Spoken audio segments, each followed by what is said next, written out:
We're back at it again with another live stream. Grand Rapids versus the Mooseheads. Back at it again. Back at it again. Back at it again. All right. Just gonna have to. I got to do something here, and I didn't do what I was supposed to do before the stream started. Go figure. Way to go, Zach. Way to go. Way to go.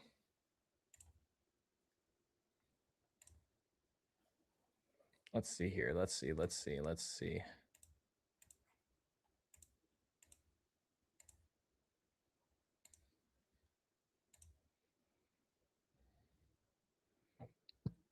Ugh.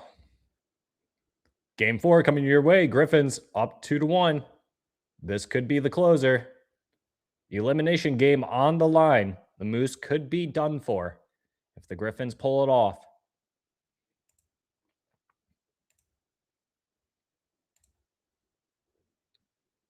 Showcasing some highlights. Should be coming up here pretty soon.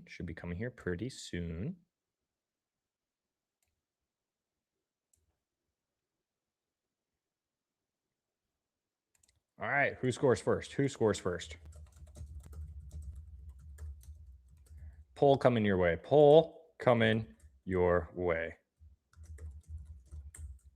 Moose. Who scores first?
Griffins hockey coming up.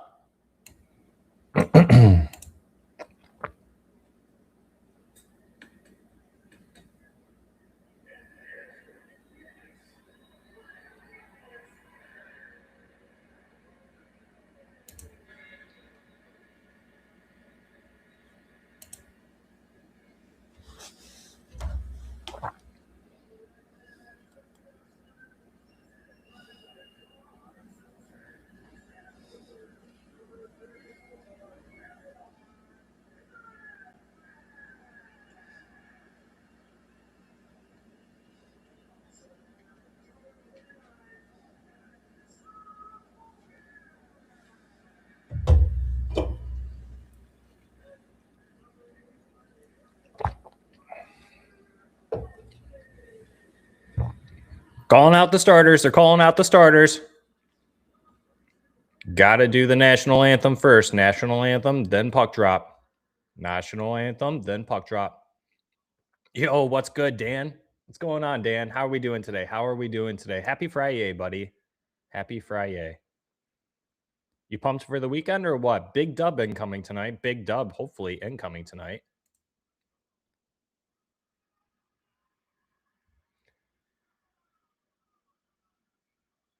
I don't know. That's a good question, Dan. You know what? It could just be you and I. Who knows? Still early, though. Still early. Still early.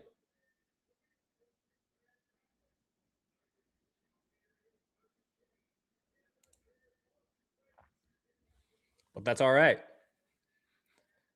You know what really stinks, though?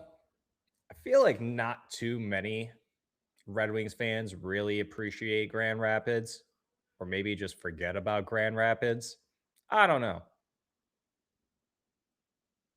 I feel like it's the latter.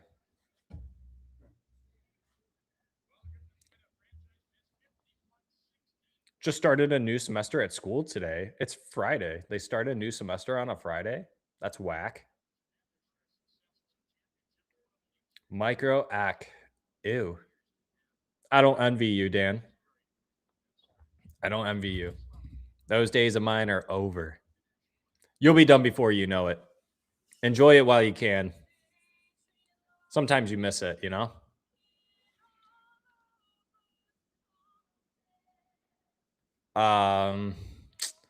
So they're doing the national anthem. I don't know who this lady is, but she is not it.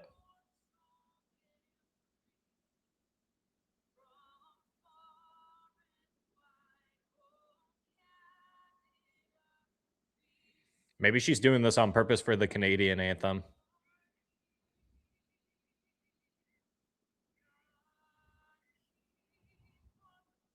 Very underappreciated, for sure. Very underappreciated. One of my other classes, it was first day and didn't do anything. It's online, so I didn't even watch. I guess that's one thing that COVID did right, is that now a lot of college classes are kind of online now. So that's good. That's a W for you.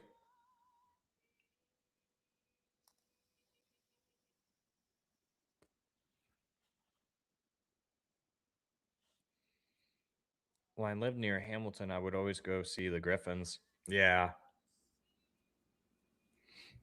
I wish I saw them more often when I lived in Kalamazoo. Maybe I'll try to get out there for a playoff game this year. It'd probably be for a finals game, though, if they make it. That's what I'm reserving it for. Go to the finals.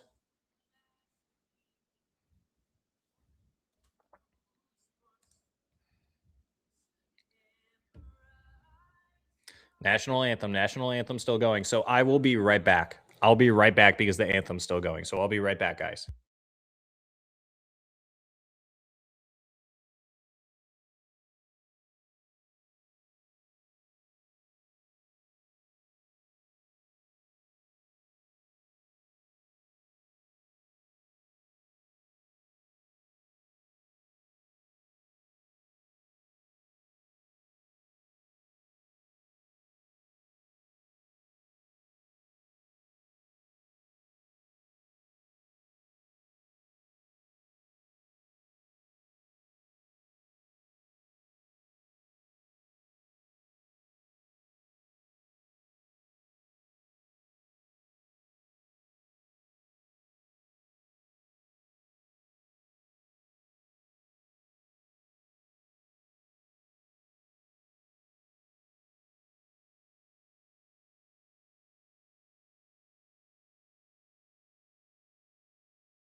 All right. Puck is about to drop. Here we go, chatters. Here we go. Stand by. Opening face-off coming to you live. Grand Rapids. Here comes another person pushing stuff on a dolly. I don't know. I don't understand what this whole thing is about. What's up with the dolly? What is up with the dolly? I don't understand this.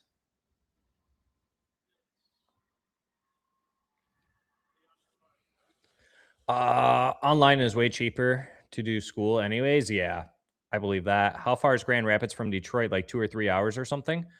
Yeah, more like 3.5. More like 3.5.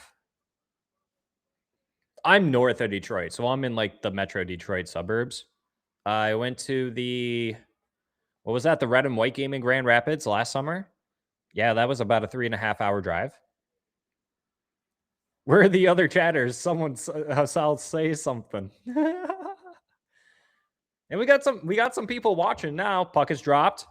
Griffins win that face off, I think. I missed the face off, but puck is in the Griffin zone. Puck gets loose. Griffins able to pick that up. They're trying to push it behind the net. They're along the corner boards.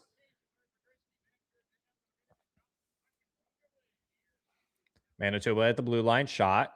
I think Postava got a piece on that. Griffins able to get that puck, and both teams going for a line change.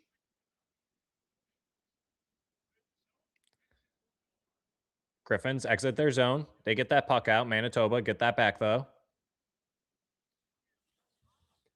It just might be you and me, Dan. It's just you and I, Dan. Manitoba tried centering that puck. No one there to get that though. Griffins come up with it. Yeah, 3.5 is for hockey, especially in winter. It's far for hockey, especially in winter. Yeah, but you get a car, that can handle that winterness and everything. You're pretty good. You're pretty golden. Manitoba getting into the Griffin zone. Griffins, good defense there. Pressure. They got the puck back there behind their goalie.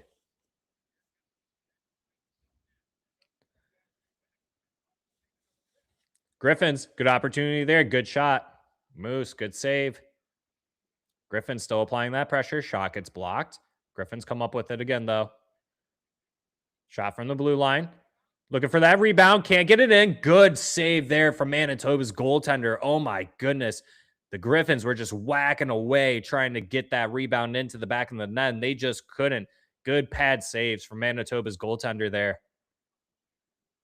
Yeah, 2 good saves right there. Who was that trying to stuff him right there? Is that Ryklowski? Griffins, 3 shots on net. Manitoba, 0. Taking a bus, probably best move. Oh, if I took a bus from Metro Detroit all the way to Grand Rapids, that'd probably be like a 7-8 hour bus ride. No, thank you. One time I took the Amtrak from Kalamazoo to Metro Detroit. It was the worst decision ever. I had 2 delays, and both were 3 hours long. I was on that train for like 9 hours that day. It was terrible. It was absolutely terrible. We got Griffin heads at the game.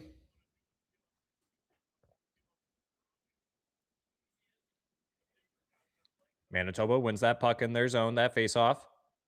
Griffins come up with it, though, in the neutral zone.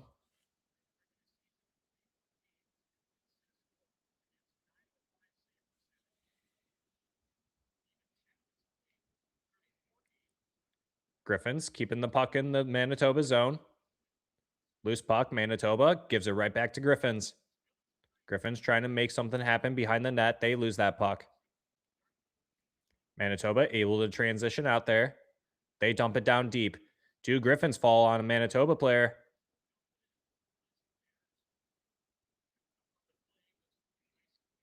ASP with it. Drops it back. Griffins move that puck up. Griffins showcasing that they're really good at entering the opposing team zone. Unlike the Detroit Red Wings. Manitoba, good save there.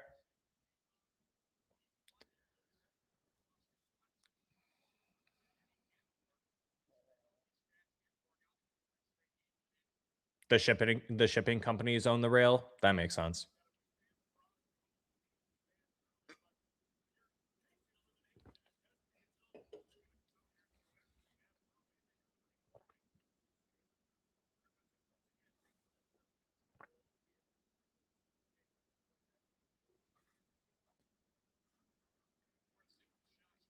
Face off in the Manitoba zone.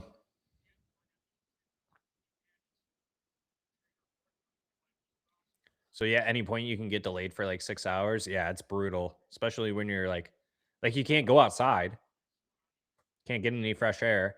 Then everyone starts getting stir crazy. Then you get stuck with this random like person that's like losing their mind, and that stinks. They're like the smelly guy in the bus, you know? There's always that one lunatic on the train or the bus or whatever.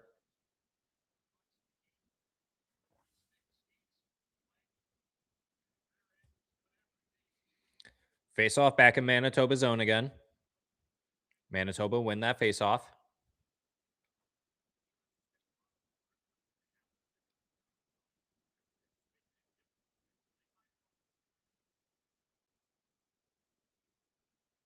Puck in the Griffin zone. Griffins moving it out. Doing a good job here. They got to stay on. They're off. They were forced off. No whistle, though. Shot.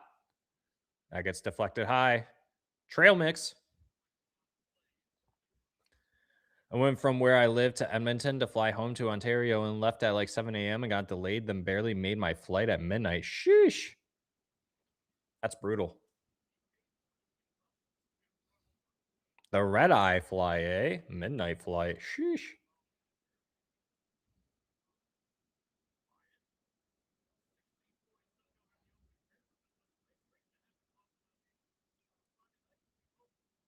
Face off once again in Manitoba zone. Griffins win that face off. They keep it in. Almost went over the blue line. Griffins get that shot on net. Good save there. Manitoba.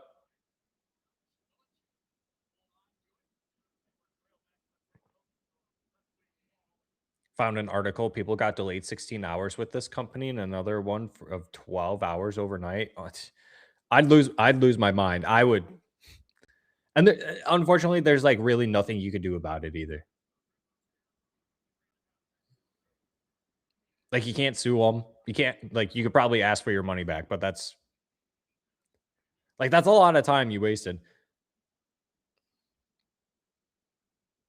$90 Canadian. That's crazy. Manitoba in the Griffin zone tried to shoot it. They couldn't get another shot off. Bostava may have gotten a piece on that. Not sure yet. Shots in favor to the Griffins. 5-0. Griffins, good play there, entering the zone. Shot, that gets blocked. Trying to center one. That gets picked off by Manitoba. Manitoba trying to get something going here. Postava gets an opportunity to play that puck. Moves it out. We're going to get a penalty. And that's going to be holding against the move with Grand Rapids going on the power play. Grand Rapids on the power play.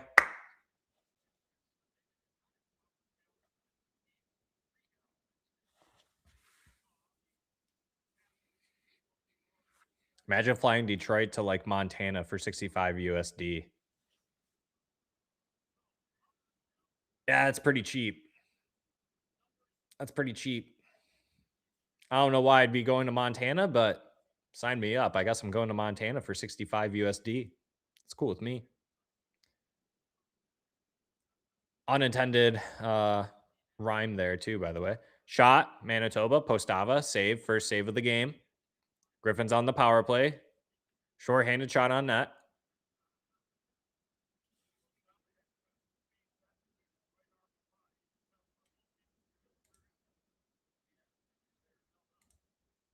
Your stream has been bad for the game.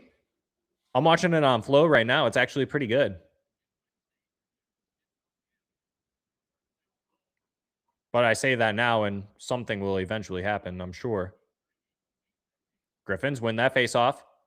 They're going to hold off a little bit, making the push up. Good pass on the blue line. Griffins. Back to the blue line. Back to the boards. On the blue line. Top of the face-off circle. Down low.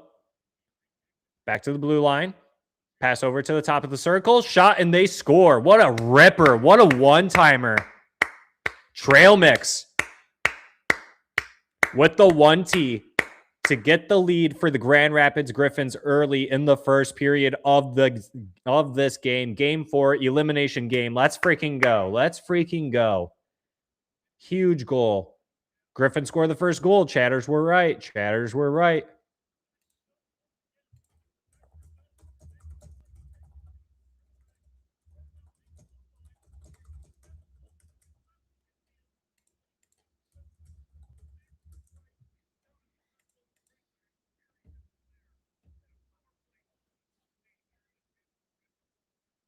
One zero Griffins, Chatters. 1-0 Griffins, Chatters. Come on.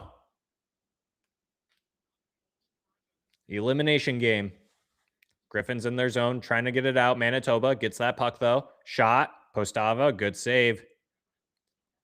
Postava's third save of the night. Shots in favor to the Griffins, 6-0.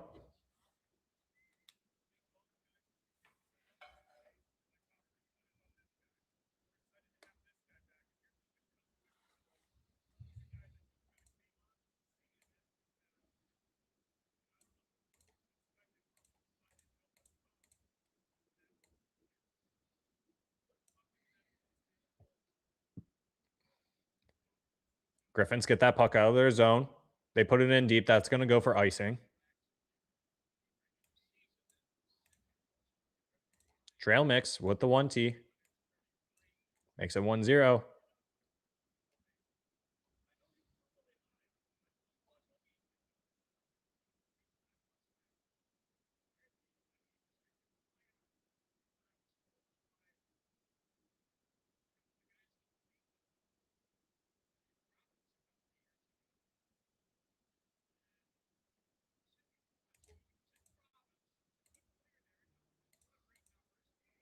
Manitoba with it in the Griffin zone.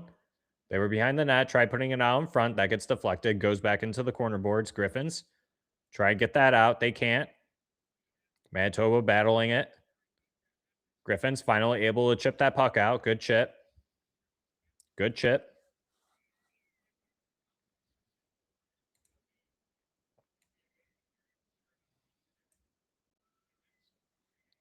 Montreal's up 2-0 on Buffalo in 8 minutes. That's no bueno. Not a fan of that. I am not a fan of that. Sco Buffs. Postava covers that puck. Got some roughhousing in front of the net.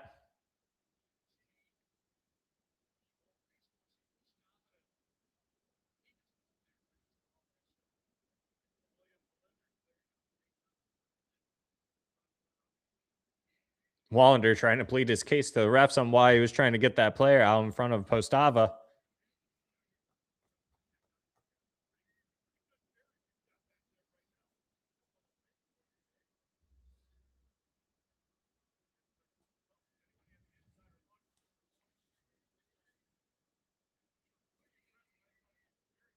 Actually, I should be able to.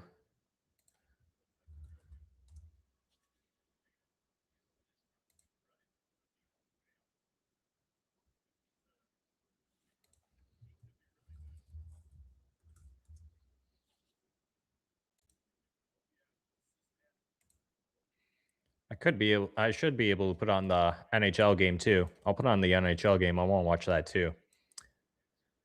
Manitoba with it in the Griffin zone.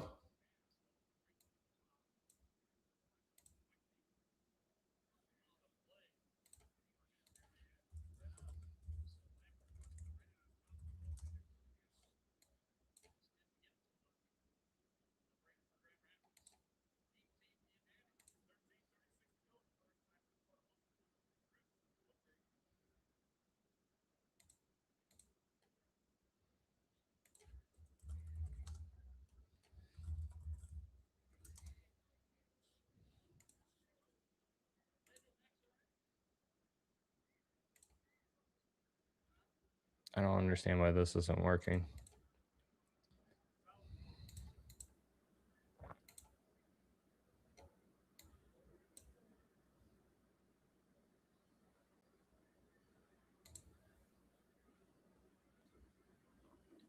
ESPN Plus doesn't want me to log in.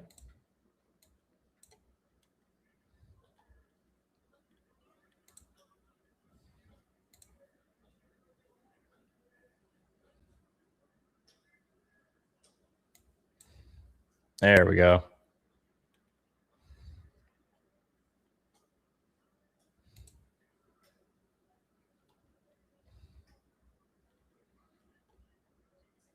Now, where is this game?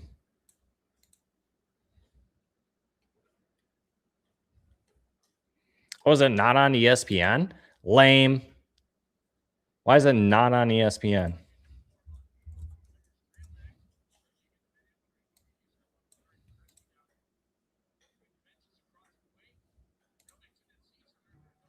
Oh, it's on TNT? Come on. I don't have TNT. I have ESPN Plus. That's lame. That is so lame.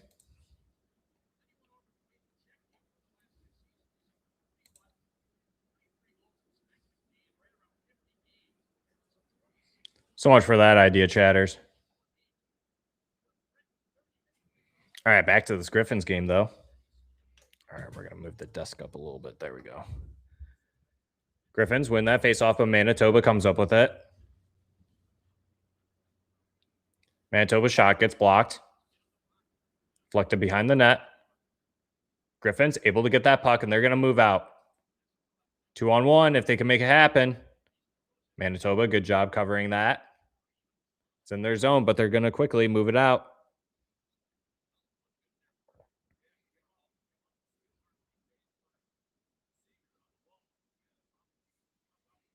That's going to be icing on the Grand Rapids Griffins.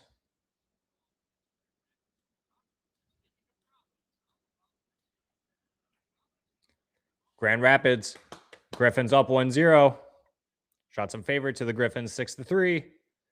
13:02 remaining in this first period. 13:02 remaining in this first period.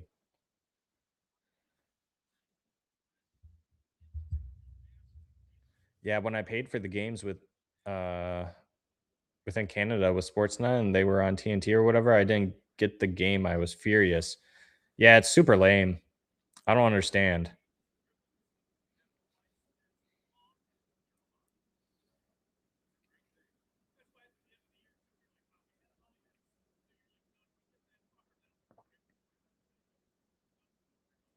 Manitoba gets it into the Griffin zone. Shot. That gets deflected. That's in the corner boards. There's a battle there. Trail mix and a Moose player getting tangled up. Got a big board battle here. Manitoba able to get that out. Griffins trying to take that puck away. They couldn't, though. Manitoba gets it back in the Griffin zone.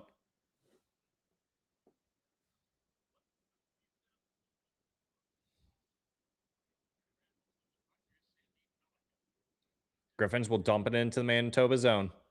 Going for a line change. Moose get it out, but Griffins chip it back in.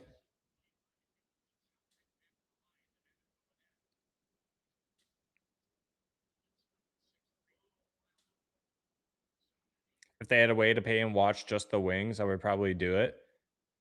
You can. You'd probably just be able to just pay for the service for their new Sportsnet or whatever it is, the Detroit Sports Network. Could just do that. That's probably like $150 for the year. I'll probably do that once the season starts back up because I don't have cable. And on that, you'd be able to watch the PWHL games too. At least for the new Detroit Red Wings team. Or not Red Wings team, but Detroit's new team, I should say. Not Red Wings team. Puck in the Griffin zone. Postava came out to play it. Griffin's able to get that puck out. They enter Manitoba zone 2-on-1 right there. Oh, good save from Manitoba. Good opportunity there.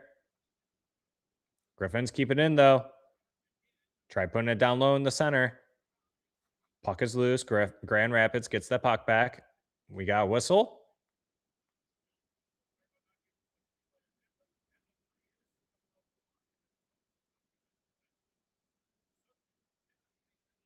The only Detroit team I follow is the Wings, though. I am a Blue Jays fan. Well, you're going to be a Detroit PWHL fan, too. Just you wait and see. Just you wait and see. Watch the CFL mostly. I've watched the CFL a few times. Seems like a pretty fun league.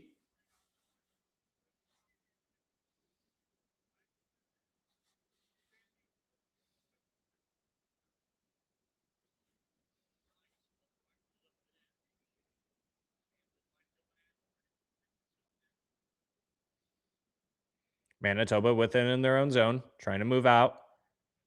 They do. They get in the Griffin zone. Shot. That gets blocked. Puck comes out of the zone. Manitoba chasing it back. They tried quickly moving it up. That doesn't work out for them. Griffins back in Manitoba zone with the puck. Not a very good pass. Manitoba gets it back. Oh, and they go way off sides there.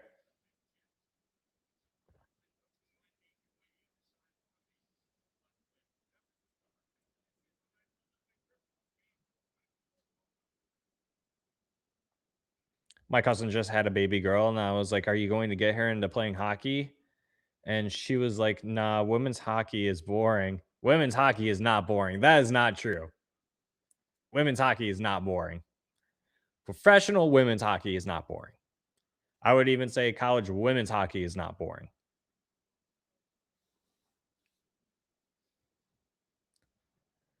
CFL criminally underrated. Yeah, I don't know too much about it. Like randomly there'll be a game on. I'm like, okay, like yeah, it's football. Why not? Give it a watch, you know?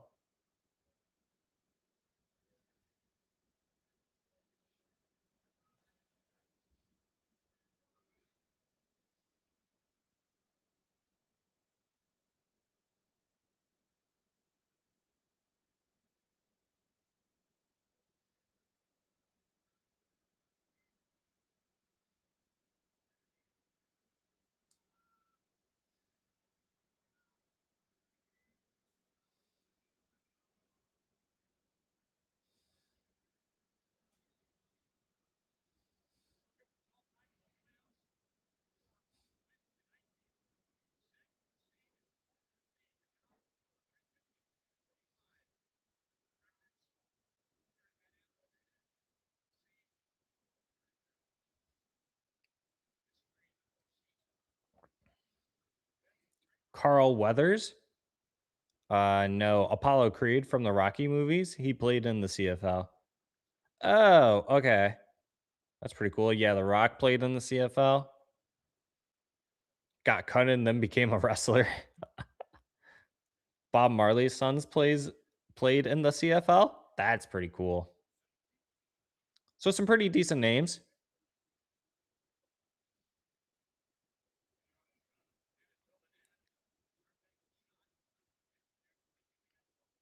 Griffins with the puck in Manitoba zone.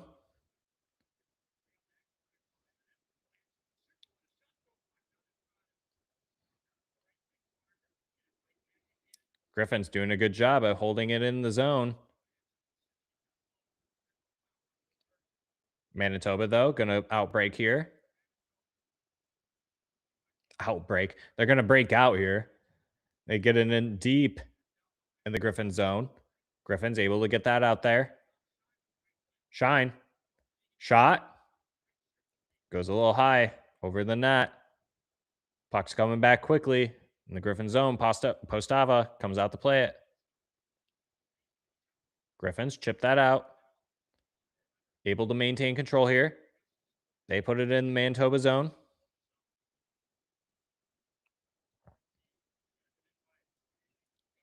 Griffin somehow able to keep that in, but Manitoba steals that back. Moose. Dump it into the corner. Griffins get there first. Gets right back to the Manitoba player. Griffins with it now in the corner. They're able to get it out. Shine almost got murdered open ice along the boards there, center ice. Able to slick by. Griffins with the puck behind their own net.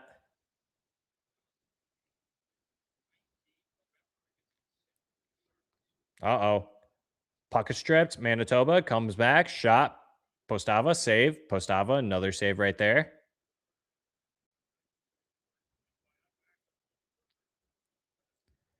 Griffins get that out. They enter the zone. Shot. That's going to get deflected out of the play. Out of play by the Moose goaltender. But guys like Ricky Williams and Chad Johnson, Ochocinco went to play in the CHL or CFL, CFL and sucked. It is a way bigger field, only 3 downs. It is way more passing and big plays. Johnny Manziel played for my favorite team, the Hamilton Tiger Cats. Oh yeah, I remember that. I think I watched a game or two of him playing. He was trash. Yeah. Love football so much. I wish hockey didn't lose the physicality because to me it was way more physical and different back in 08. Oh yeah, I mean like the physicality compared to now in the early 2000s, way different, way different. Nick Cronwell hits? Oh yeah. When I have kids, that's what I'm showing them. You just got Cronwalled. I love that guy too, Dan. I love him too.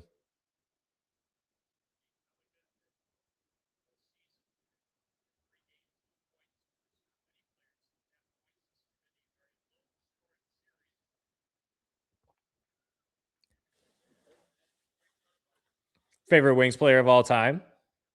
I can see why. I mean, there's a lot to choose from. A lot of great players down the wing wheel.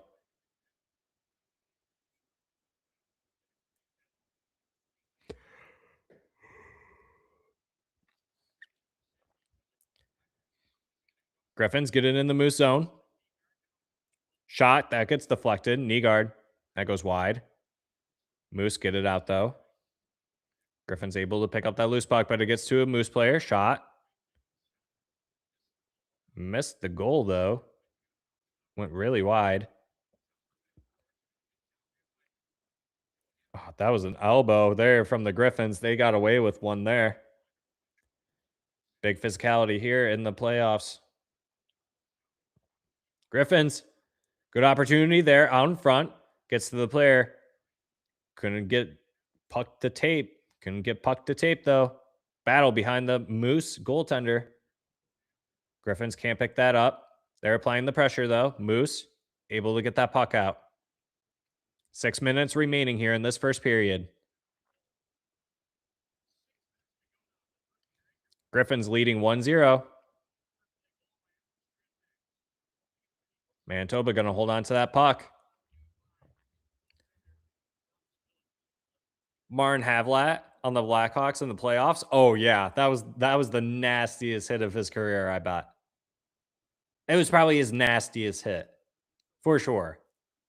Didn't he get suspended for that hit? Which is crap.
Everyone's showing off their muscles.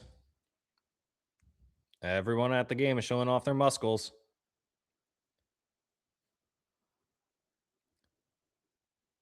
Yeah, he got 5 and kicked out. I was livid. No suspension though. Oh, okay. I could have sworn he got suspended. He smoked Dan Heatley too. Smoked. Yeah, I'm sure he made a couple people lose a few brain cells or 5. That man knew how to lay the hit. I'm surprised he can honestly walk still.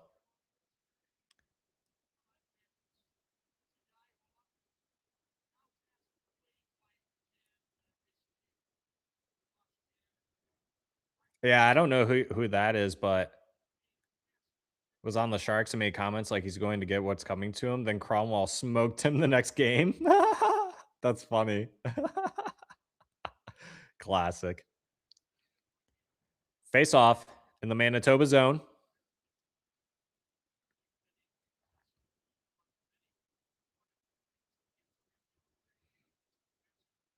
Yeah, hopefully that can be Cider or Edvinson. Like, it doesn't have to be exactly like Cronwall, but, like, we need a defenseman that can lay hits like that. Hopefully, that's Anton Johansson, who's having a really good playoffs. Anton Johansson has looked really good this playoffs.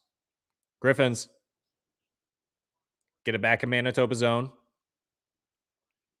Puck battle behind the net. Moose, get that puck. They can't clear that out, though.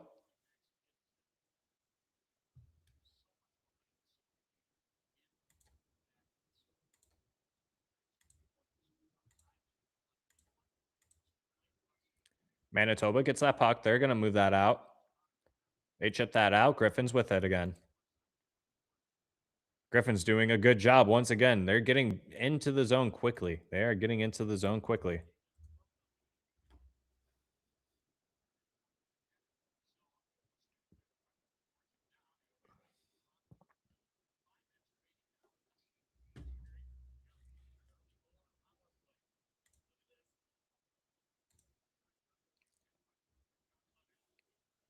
Griffins almost with an opportunity there to feed him for a good chance, but Manitoba able to get that puck and they put it back into the Griffin zone, and that's going to go for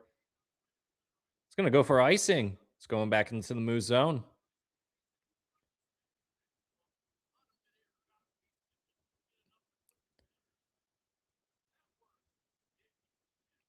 Oh yeah, Cider dropped like, if you go look it up, Cider in terms of hits severely dropped. Severely dropped.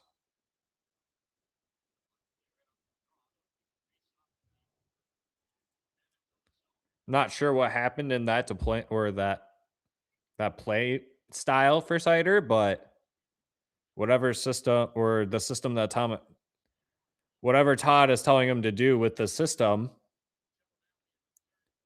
it's getting Cider to play less physically.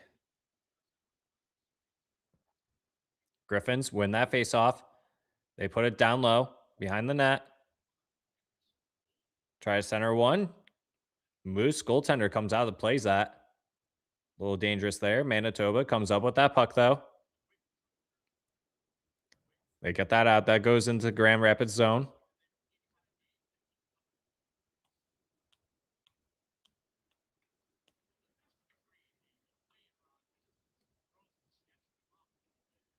That's going to go for icing. That's going back in the Griffin zone. Shots in favor to the Griffins, 7-5. Griffins up 1-0. Power play goal from Edward Trail Mix. Don't let the shot count fool you. Grand Rapids is severely outplaying Manitoba tonight.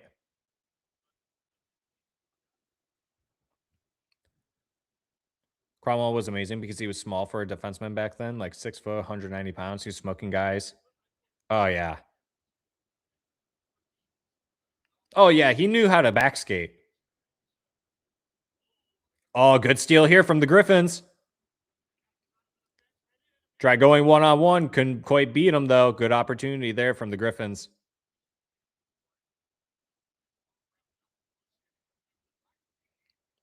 Moose looking to go to the other way. Getting in the Griffin zone. Griffins do a good job disrupting that, and that's going to go for offsides.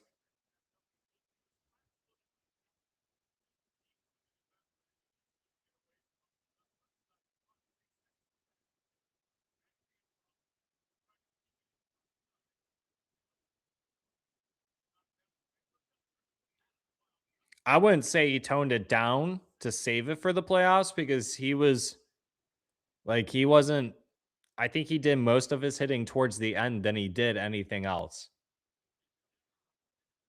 because he had to try and save the season. So he had to play more physically. So I think that actually kind of hurt.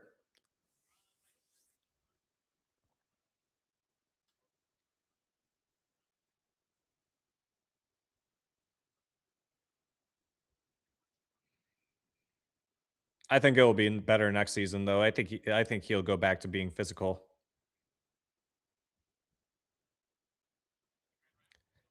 Moose with it in the Griffin zone. Moose circling, skating on the blue line. They're trying to pass it around. Griffins doing a good job using their sticks to disrupt the plays. They get that puck. Griffins speeding into the Moose zone. Good opportunity here. They leave a lot of room there. Shot goes wide. Griffins still maintain it. Pass on the blue line, down low. Back to the blue line. Shot. Goes off the boards. Manitoba able to get that.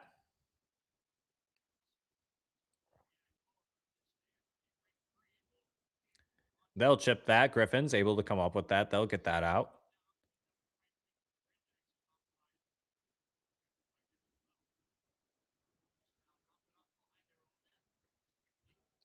Moose, you can tell they're not exactly on their game tonight. Moose in the Griffin zone. Try to pass that one back. Gets to the defenseman.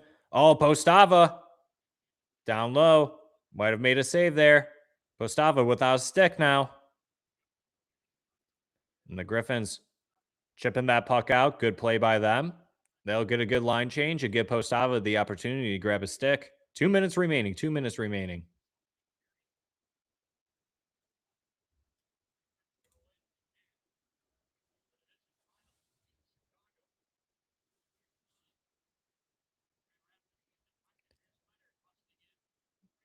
Griffins in the zone.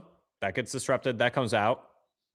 Moose in the Griffin zone. They put that down low in the corner.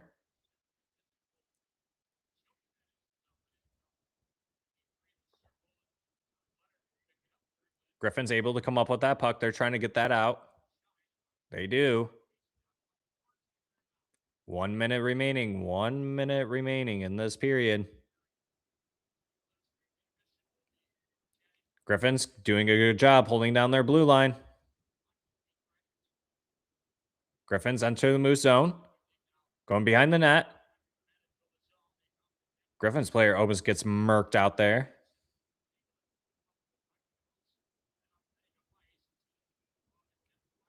That puck's going to go up into the netting. I feel like he used to throw more reverse hits, though. I don't know. I feel like he has been in the league a while, and he doesn't want to kill guys in the regular season anymore. He still uses his body when he needs to and separates guys, but I just think he hasn't as mean as he used to be. Isn't as mean as he used to be. I don't think people appreciate the fact that the Wings have Sider enough or Evanson. Yeah, I think it's just one of those things where it's like not yet. I mean, neither of them are really in their primes. I think it's a lot harder to appreciate defensemen, especially from like a casual fan standpoint.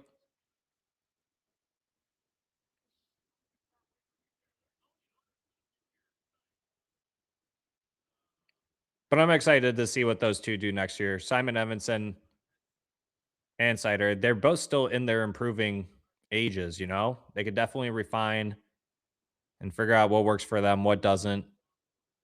It's going to be fine.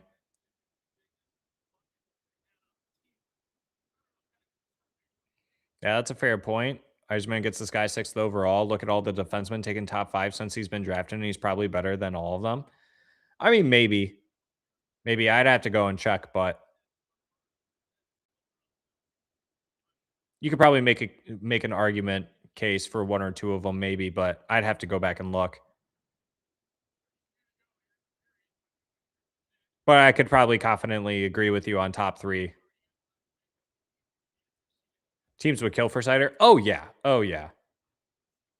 Anyone who says that Sider isn't really that good of a defenseman either is just blowing smoke. Like, it's okay to appreciate a player that is not on your team. Postava, good save there. 9 seconds remaining in this period. Dan, you're in for a treat. We're going to get Hockeytown West to come on. They're at the game right now. They're going to do a little intermission report for us here. They should be joining here pretty sweet. Or pretty sweet. They should be joining us here pretty soon.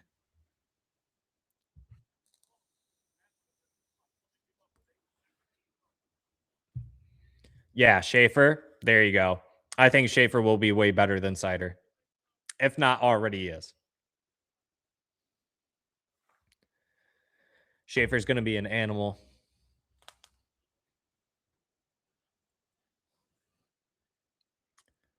All right. That's the period. That's the first period. Griffins leading after the first. 1-0. Leading in shots. 7-6.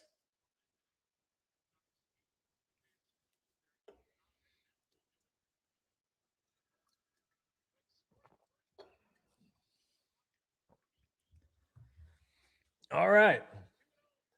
Good first period. Yeah, we're gonna see how this works, Dan. We're gonna see how this works. See if it works out. See if they got a good connection there or not. We shall see if they got a good connection there or not.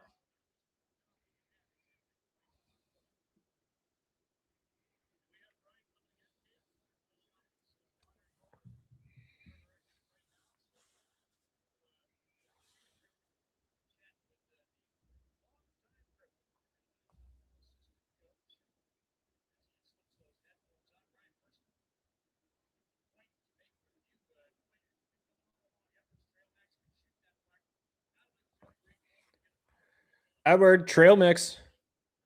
Getting the Griffins on the board, 1-0. Apparently, the Bruins AHL team, the Providence Bruins, got knocked out. They were the top team in the AHL this year. They got knocked out of the playoffs. That's huge.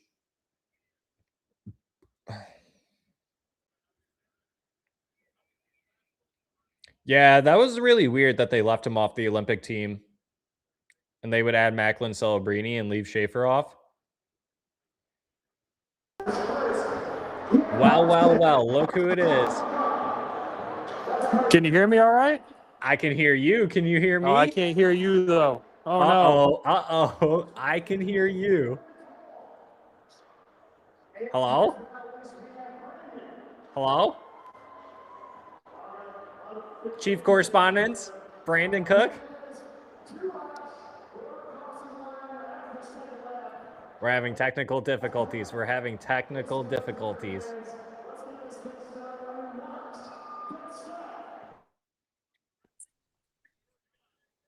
Eisman cut Martin St. Louis when he was GM of Tampa.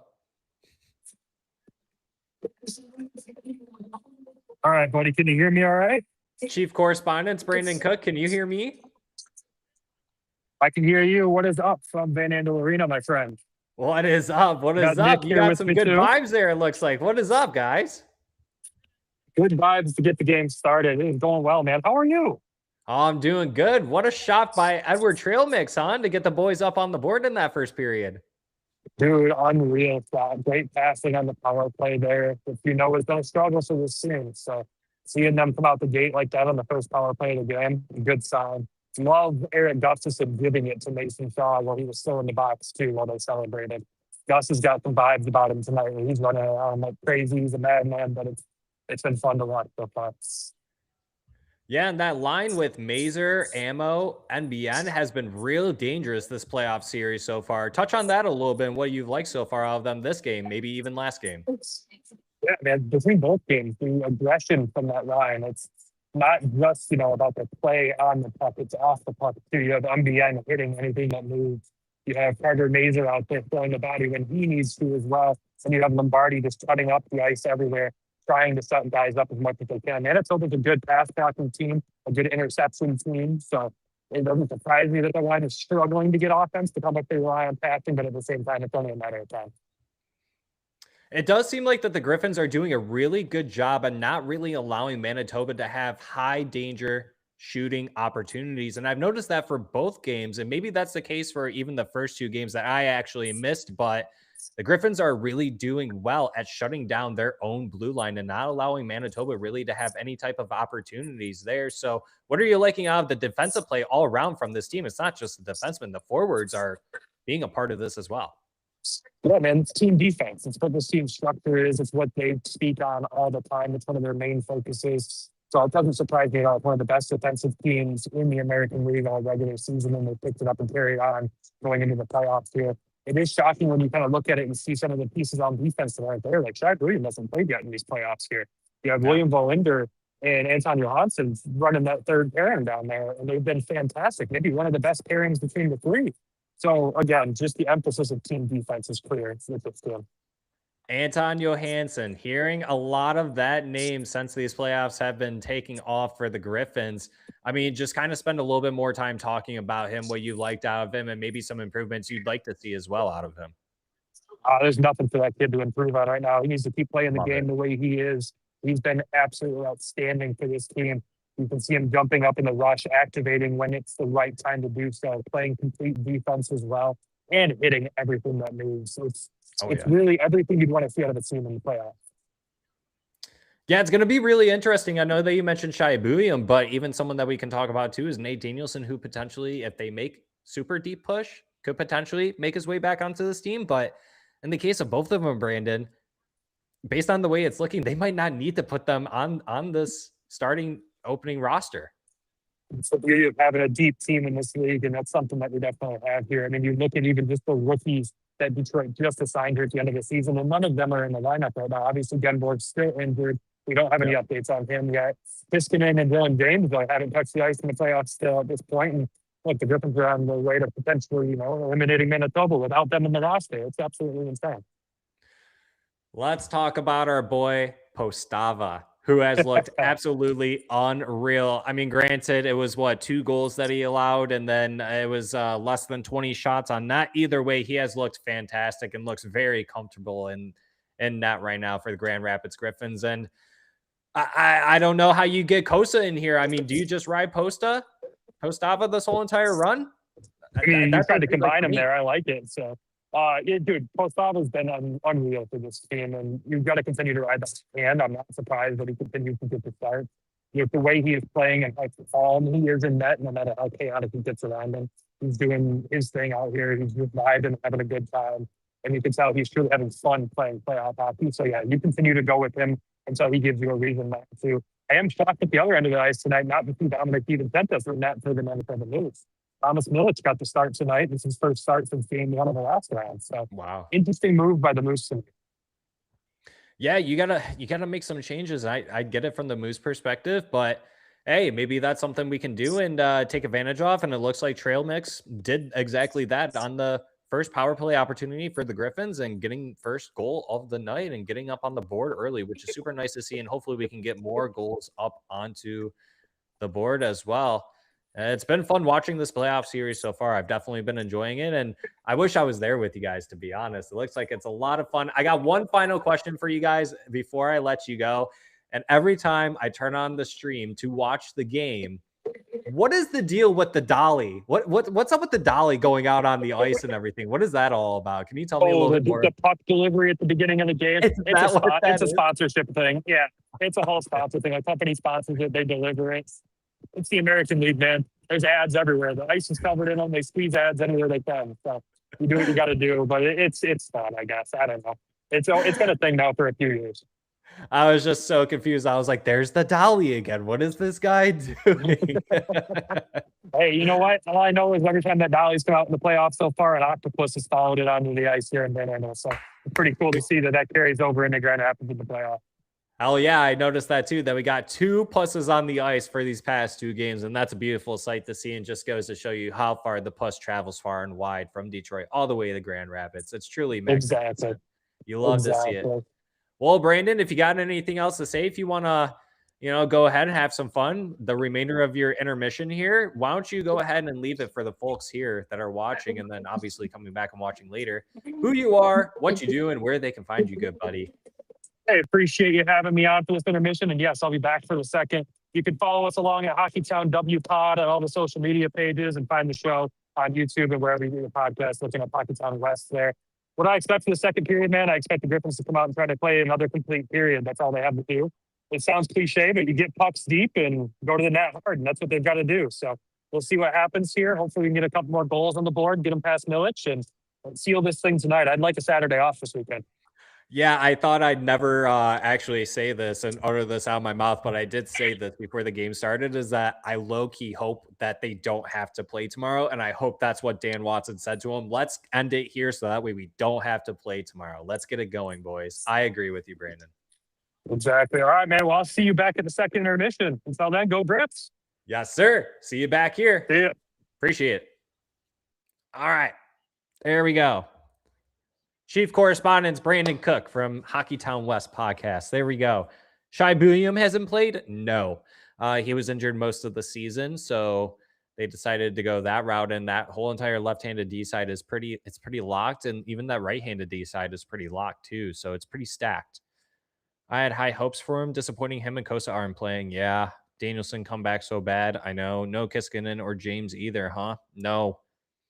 Hopefully these guys in Kosa get a shot next series if they win. I mean, you don't really fix something that's not broken. They're doing a good job right now as it is. So those guys will have opportunities next season, or at least in terms of Kiskinen and James. You got to give the opportunities to the guys that have been on this team. That is the right thing to do. They have the experience, they have the knowledge of how these teams play that they're going up against and how this league works and what comes with it in the playoffs. So a little bit better to go with the guys that you have been with and stuck with throughout the season rather than the newer guys that you just got. They'll have their opportunities in Kiskinen and James, but Danielson's still injured. Kosa just got beat by Postava. Postava, one hell of a year. And he had one hell of an ending to the season, so rightfully deserved, and he's getting the big wins where we need them. I don't understand why they never called up Trail Mix. He seems very fast and huge, also has a scoring touch. Yeah, and he played in the Olympics as well. Yeah, I was very confused by that. Definitely has a scoring touch. Even if it was one game, definitely could have played him one game, and they decided not to. But it is what it is. It is what it is, I guess. I hate saying it like that, but it's unfortunately all I got. It is what it is.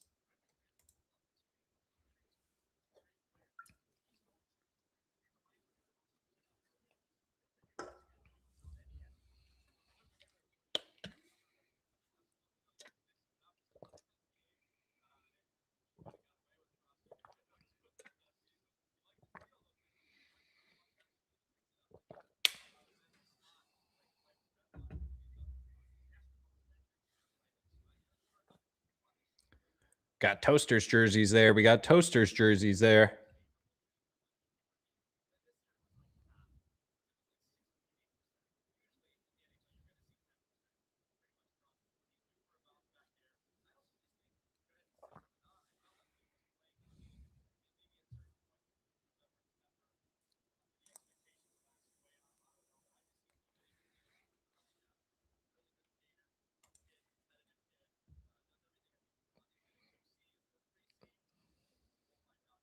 Yeah, on a worse team. Same amount of points as Larkin on a way worse team with Team Latvia. Some would argue, some would say. Yeah, Larkin just had a really bad 2026 calendar year to start off. I guess minus the Olympics, I guess. Winning a gold is pretty cool. Not going to lie. I mean, the guy has a ton of North American experience, not like he just came from Europe.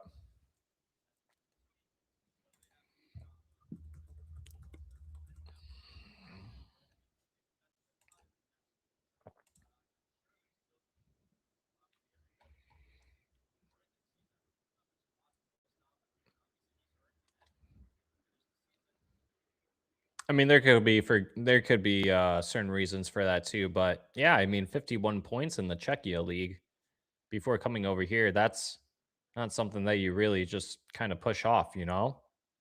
But obviously everyone else thought otherwise. Oh yeah, the Flying Toasters jerseys, those are the best ones. I have one of the Jurassic Park jerseys just hanging up in my closet. Pretty cool jersey too.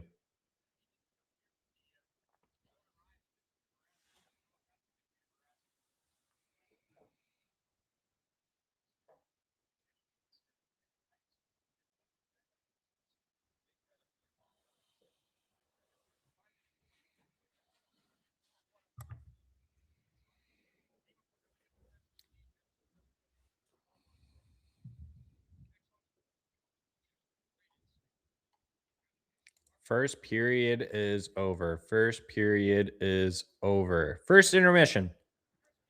We are in the first intermission. Intermission report brought to you live by the Hockeytown West Boys down in Van Andel. Brandon Cook, Chief Correspondence. Coming at us with some great stuff over there. What's going on?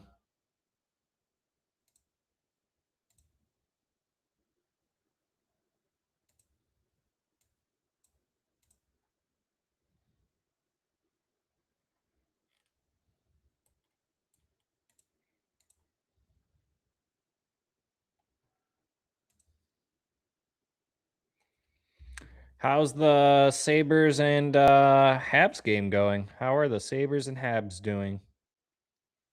Let's check. Sabres and Habs, still 2-0.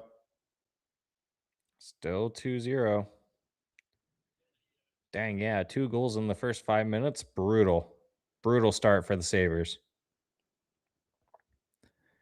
I'm sure Habs fans are being real nice about that online.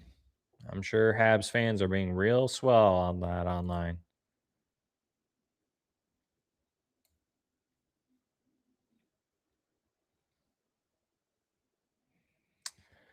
Tickets to Game 4 in Philadelphia have plummeted after the Flyers have gone down 0-3 in the series to Carolina. Just $55 for the cheapest get-in price on TickPick, and it was $308 a week ago. Flyers fans are going to Game 4? ? That's crazy. From $300 to $55. Get me a flight to Philadelphia.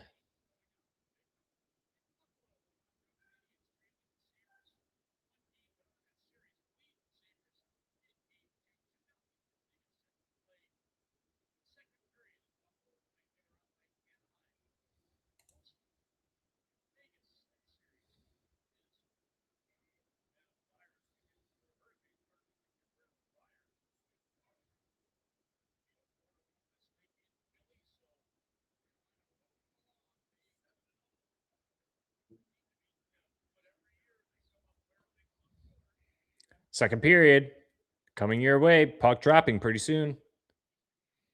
Flyers fans aren't loyal? No, not at all. They definitely aren't. No. I think like most Philadelphia sports fans are the worst fan base in all of existence. They are the worst fan base of all existence. Like the only good team that they've really only had were the Steelers.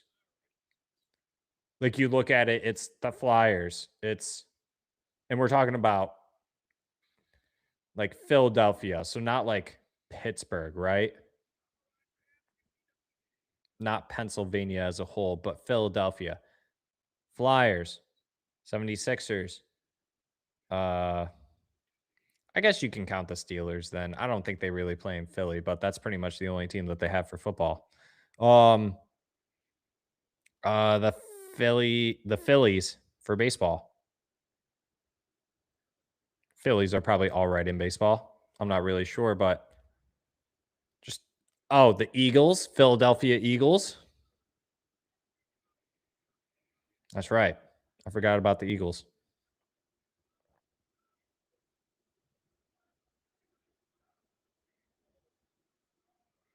Yeah, I like Bill Burr. Carmen. What's up, Carmen? Happy Friday, Carmen. Eagles, man. Eagles, man. I almost forgot about the Eagles. But yeah, they won a Super Bowl 2 years ago. Yeah, it was 2 years ago, right?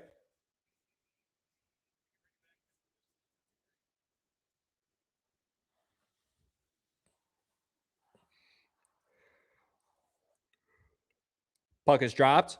We're underway. Puck is in Griffins zone. Griffins getting that puck out. They get it in the Moose territory. Shot on net. Moose. Save. Puck behind the net. Moose. Trying to get it out. They do. Griffins disrupt that a little bit, but Moose still hold on to it. They get it in the Griffins zone. Griffins trying to get that out. Work along the boards. Can't get over the line, though. Moose, shot, gets blocked. Try putting that one out in front, centering. They couldn't. Don't know where the puck is. The camera angle for the AHL. This is weird. Good save. Postava. Chaos in front of the net. The Griffins come up with that puck. Postava didn't have it. Griffins will make a change.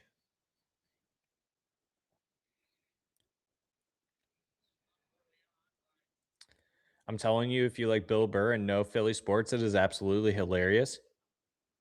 Hey, man, thanks for joining. It's just Dan B in the Zach show right now, Carmen. Dan's been waiting for someone to join him in the chatter box.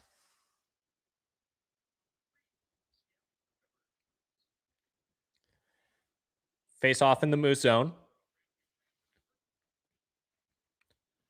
Puck gets out of there, goes back into the Griffin zone. Griffins trying to push that out. We're being chased. Griffins get that puck in the neutral zone. They enter in. Can connect on that pass. Manitoba working to get that puck out. They do. Griffins come up with it, though. They're going to clap that one in. Try to get a reset here. Puck comes back out. Griffins get that in the neutral zone. They're back in. Shot gets deflected, goes out of play. Mazer.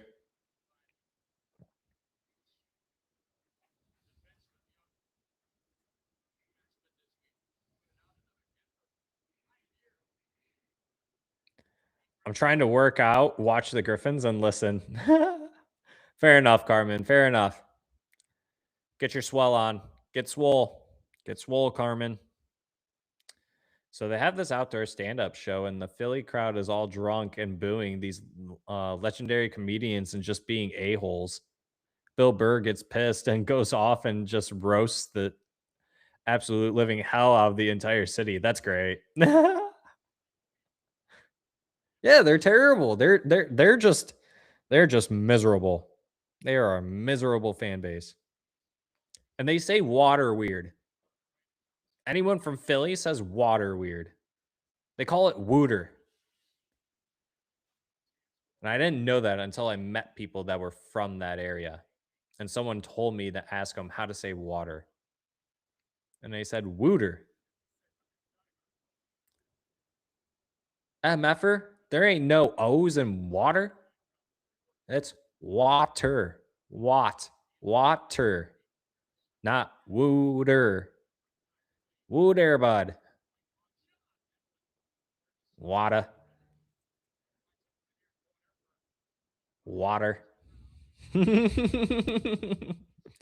Dan's got me. Water.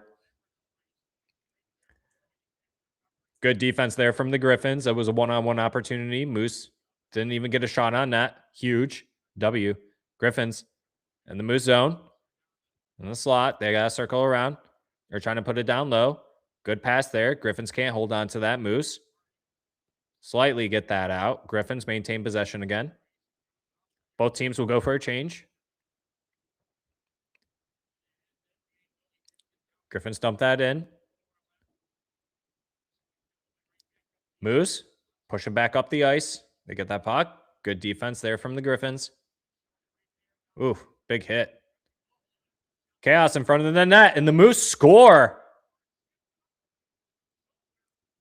Dang. Moose score. Griffins couldn't hold on to the lead.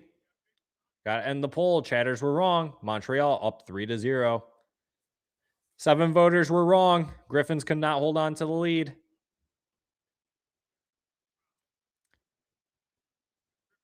I don't know if that's goalie interference or not. There was a Moose player down in front of the net. There's just a lot of chaos, and that goes over top of Postava on the shoulder. Dang, that was a rifling shot, too. I don't know if you challenged that or not, but looks like a good goal to me. Tie game, 1-1.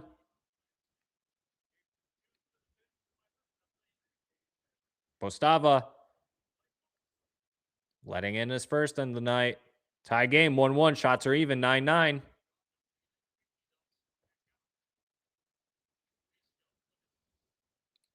Whoever is voting and not chatting, damn you, says Dan. Dan's lonely.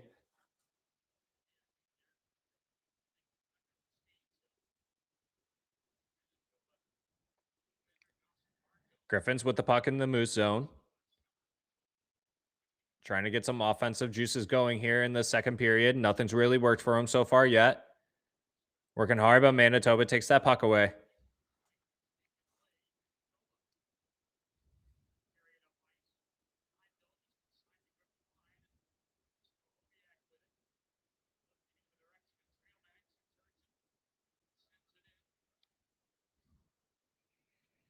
Puck deep in Manitoba zone. They push it up. Gives it up to the Griffins. Griffins push it up. They can't connect. Goes to the Moose. Kind of sloppiness all around here right now, but Manitoba gets it in the Griffin zone. Board battle right here.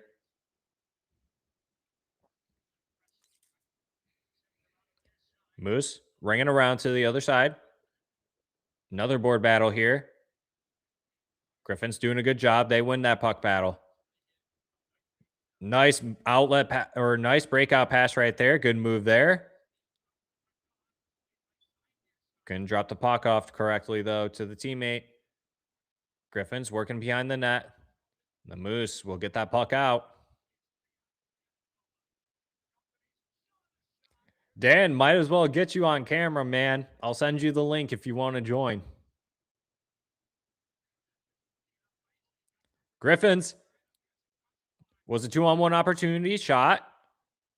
That gets blocked. Griffin's able to keep that puck in the zone. Shot. That gets blocked. Another opportunity there. Couldn't get the puck on the tape of the stick there. That puck's going to go all the way back into the Griffin zone. That's not going to be icing, though. Griffins quickly come back in the Moose zone. Shot that goes deflected wide. In the corner. Try to pass it. Manitoba picks up that puck, though. Good defense there from the Griffins, and they're going to come up with some speed, try to move around their player. Couldn't beat them. Griffins stop at the blue line, though. Shot in the slot. That gets blocked. Griffins down low along the boards. Back at the point on the blue line. Passing in face-off circle. Shot. Good save there from the Moose goaltender. Back at the blue line. Griffins. Face-off circle. Back to the point. Shot. Good save there from the Moose goalie again.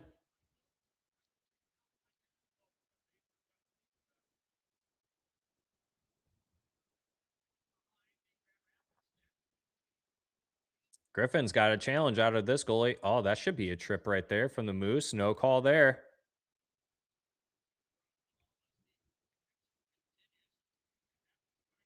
Moose player falls on the ice. Grand Rapids takes advantage of that opportunity, but good defensive play there from the Moose defense. Steal that puck. Moose. Good save, Postava. Long shot. That puck goes all the way back in the Moose zone. Griffins chasing after that. Griffins can't get that puck, though. Moose. They're going to break out here. They pass that cross crease in front of the net. No one there to collect that. Goes to the other side, goes back to the other side. Now goes back to the other side.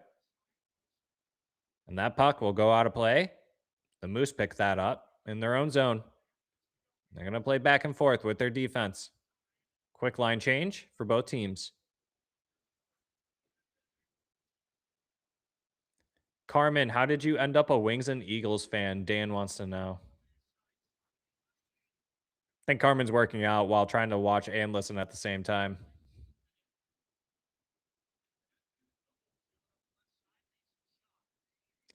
Moose with the puck, moving up the neutral zone. They enter. Griffins. Shot. Good save there, Postava.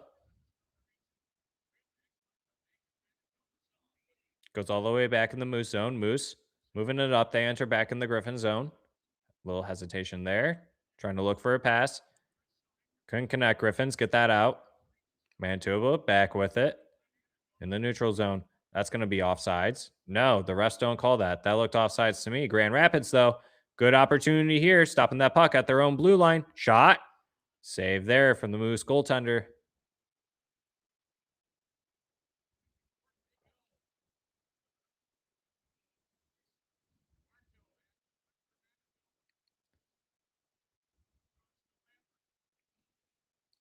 Manitoba gets it in the Griffin zone. Shot gets blocked.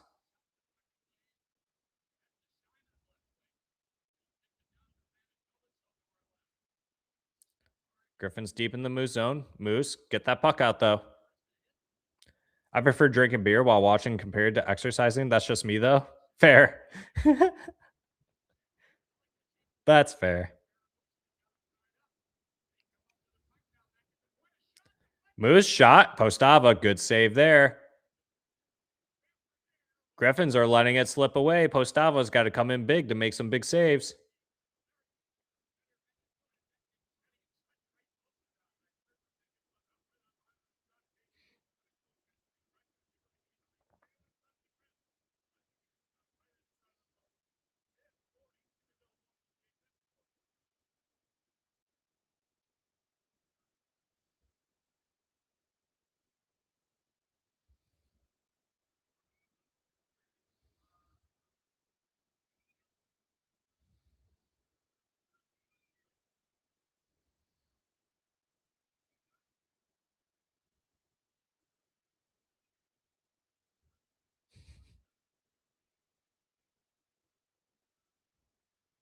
I'm so confused on what's going on at Van Andel right now.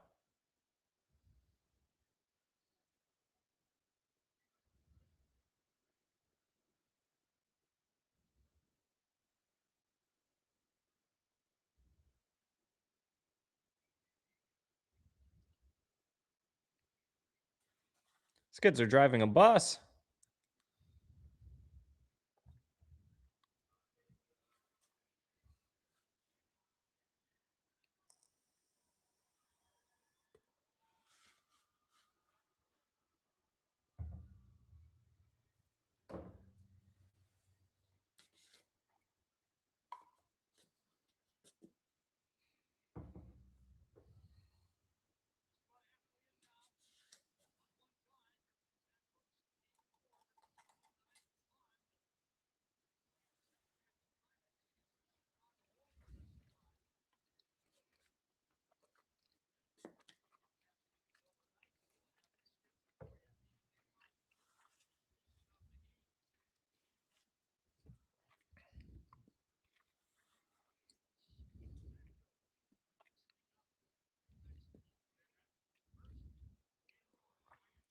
Griffin's with it in the Moose zone.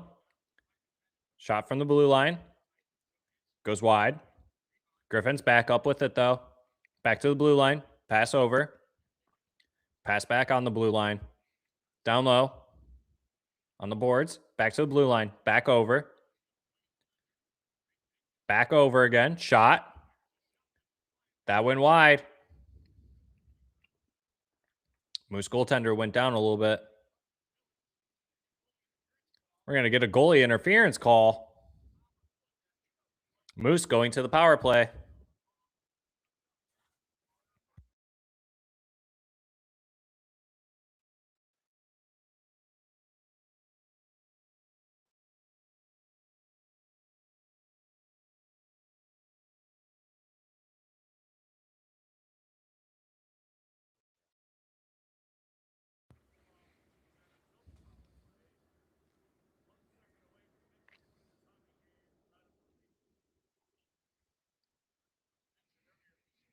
I do exercise, just not while I watch sports. Fair.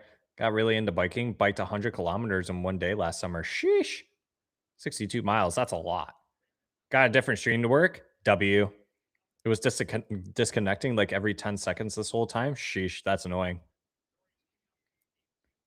Moose win that face off. They're on the power play. To the blue line. Face off circle. Back to the blue line. Coming down a little bit. Circles back. Try passing that down low. Good stick by the Griffins. And the Moose will give that up to the Griffins, and Griffins will send that down, and they're going to go for a change.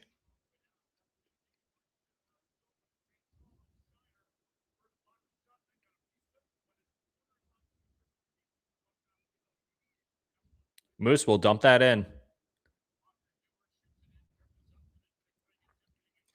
Griffins give that back to the Moose, though. Moose swing up all the way to the other side of the boards. Moose to the blue line. Top of the right side. Down low. Trying to center that back to the right center. Left face-off dot. Left face-off dot again. Swings it across. They keep control of it. Down low. Looking for the center. Nice deflection there from the Griffins, and they're going to be able to chip that one out. And they're going to go for a change again.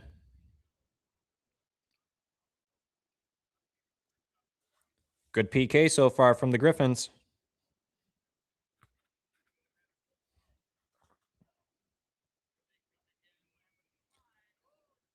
Good hit there at the blue line from the Griffins. Griffins 2-on-1 opportunity here. Pass, shot. That gets deflected. Should have taken that shot, though. Griffins doing a good job playing physical after that shot. Manitoba coming back quickly the other way. Griffins get a stick on that. Manitoba gets that puck, though. Manitoba circles, shot. Postava, good save. 8 seconds remaining on this power play for the Moose. Griffins showcasing they can kill a power play.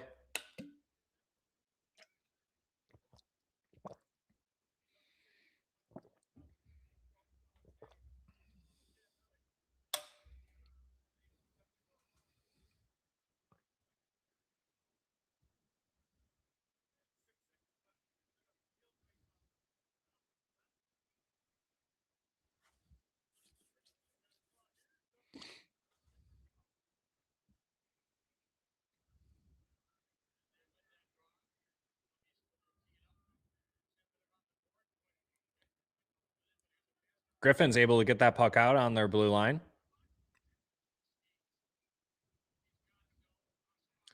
Oh, good move there from the Griffins shot. That just went wide. That's going to go all the way back in the Griffins zone. Postava comes out. It's going to go back in the net. Doesn't play that, though. Griffins getting that puck out. Coming through the center. Down the wing. Shot. And the Moose goaltender is going to make that save.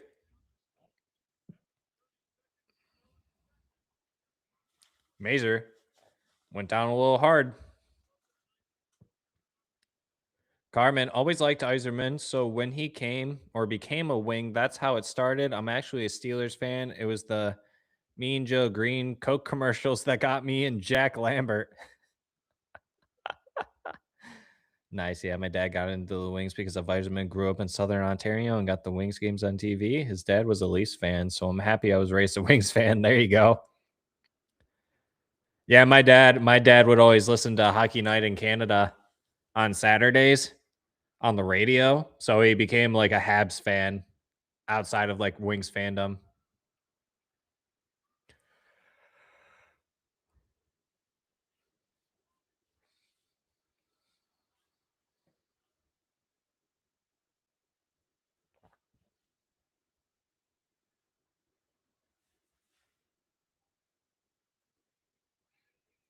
It's raining pizzas in Van Andel.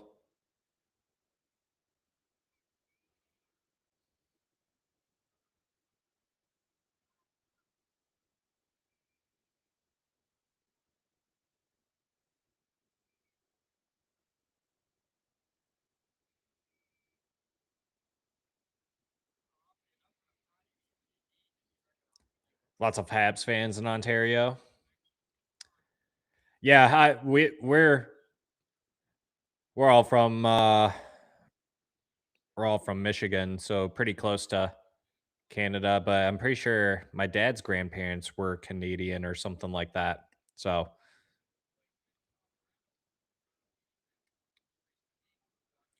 you could say I'm a little Canadian, eh?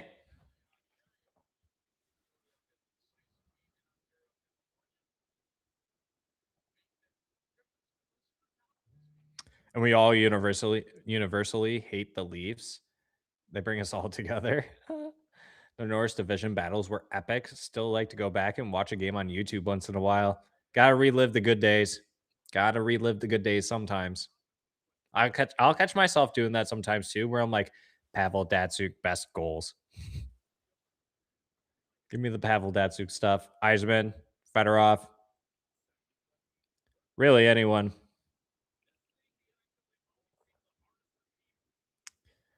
Face off in the Moose zone. Moose will win that.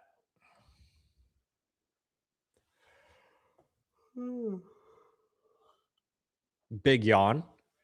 Big yawn. That's going to be icing. That's going back into the Moose territory. 7:19 remaining in this first period. Game is tied 1-1. Shots in favor to the Griffins, 13-12.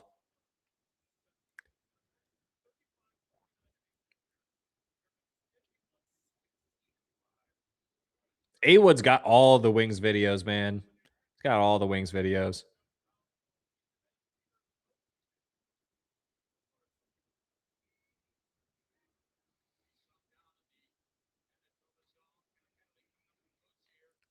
Moose going to go to the box. Griffins to the power play. Their second of the night. Their first goal came off the power play from Edwards trail mix with a clap bomber. Hopefully the Griffins can get back up on the board and regain this lead.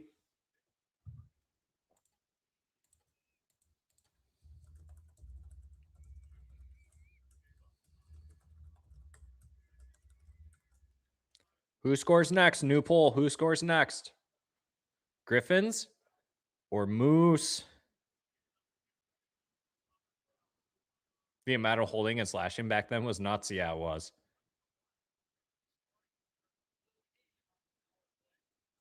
Oh, yeah. The way the rules have changed and everything. NHL players from 40 years ago would call the league soft today. And they do. And they do.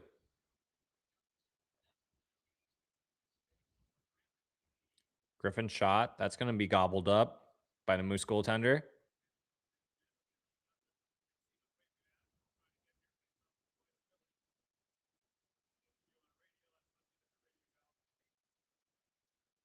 Griffin's mascot's got a trash can. 10 trash can, 10 trash can.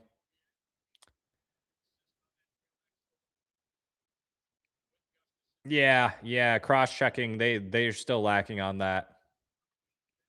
Griffin's down low. Tried to center that. Defenseman steps in. Shot. That goes wide. Moose goaltender's going to gobble that up. Mazer doing the net front stuff.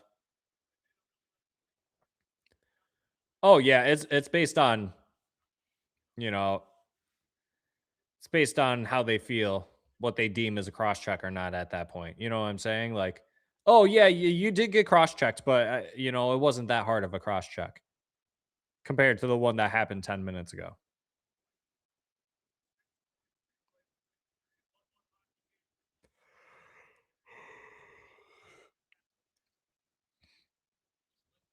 Moose win that draw. They get that puck out. Griffin's chasing. Sabres down 3-0. It's as gray as goaltender interference. Yeah, goaltender interference is pretty gray too. Griffins enter the zone. Put the puck in the corner. And the Moose get that down to Griffin's ice. Griffins with a minute remaining on their power play.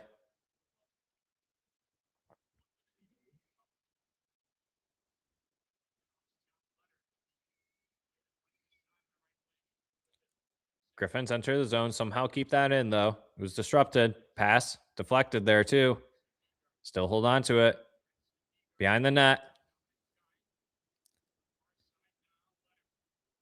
Along the boards. He's flying down. Tried passing that. Couldn't get it through. Griffins doing everything they can. This camera angle. Bed to the blue line. Face-off circle. Shot. I think that went wide. Back down low. Along the boards. Face-off circle. Tried going out in front. Shot.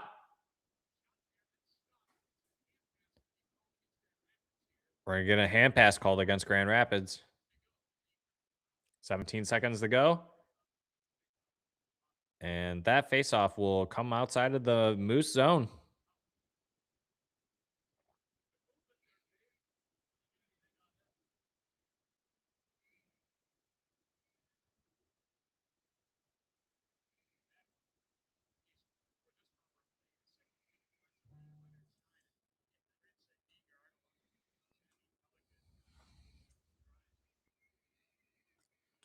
Ref's got to drop this puck here. Ref's got to drop the puck here. Moose win that faceoff. They dump it in the Griffin zone. Griffins pick up that puck. Axe breaks through the defenseman. He shoots and he scores. No freaking way. Axel Sandin Palika makes it 2-1 on the Grand Rapids power play with 2 seconds remaining. Breaks the defense, shoots it on net, goes 5-hole on the goalie. And we got a 1-goal game here. Grand Rapids leading again 2-1. Grand Rapids up 2-1 now. What a move by Axel. Splitting the defense, putting the puck on net, 5-hole. Good goal, ASP. Wow. What a goal from ASP.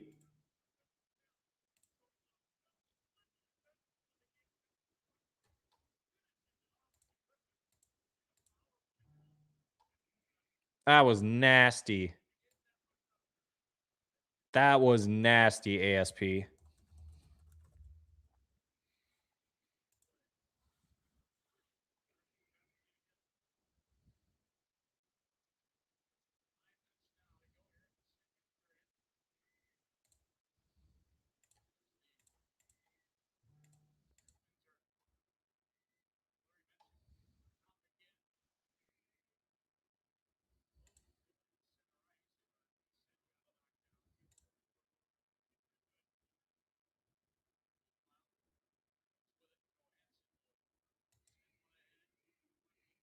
I have a feeling that they'll put him on the #1 PP this season. I got a feeling. Ooh, ooh.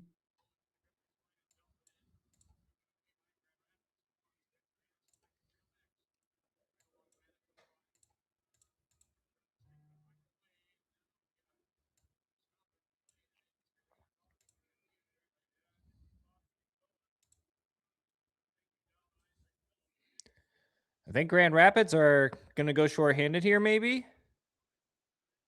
Not sure. Grand Rapids up 2-1. Shots in favor to them, 17-12.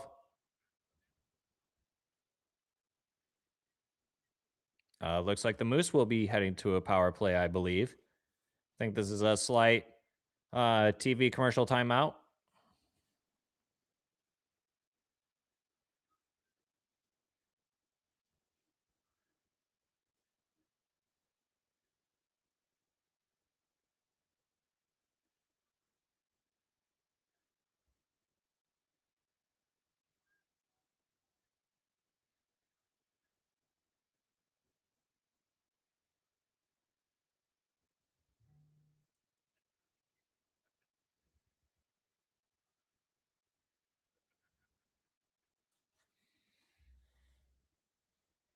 All right, poll's ending. Poll is ending. That was quick. Quick polls tonight. Quick polls tonight. Quick polls tonight.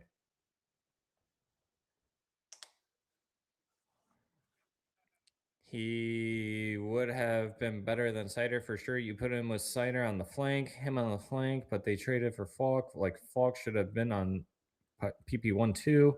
Guy had like 15 goals. I didn't even get to see the goal. My stream crashed. I saw them celebrating. they'll probably have Falk to start at the PP1, but I see it evolving eventually to where Falk just goes down to PP2. Probably put Cider and Falk on PP2. But maybe you go Cider and ASP PP1, Falk on PP2. Who knows? Sky's the limit, honestly. Manitoba on the power play in the Griffin zone. Shot that gets deflected. Griffins try to clear that. They can't get it out, and they do. And the Griffins here with the breakaway opportunity. Oh, just slightly losing that puck. We're going to get a whistle blown.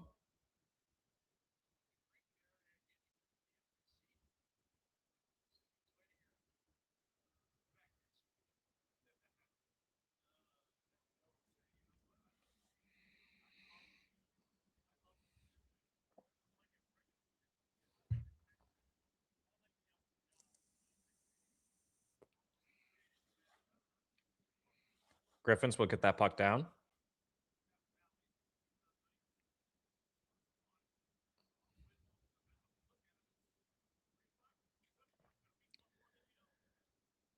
Moose tried to dump that. Postava plays in. He chips it out. Good move, Posta.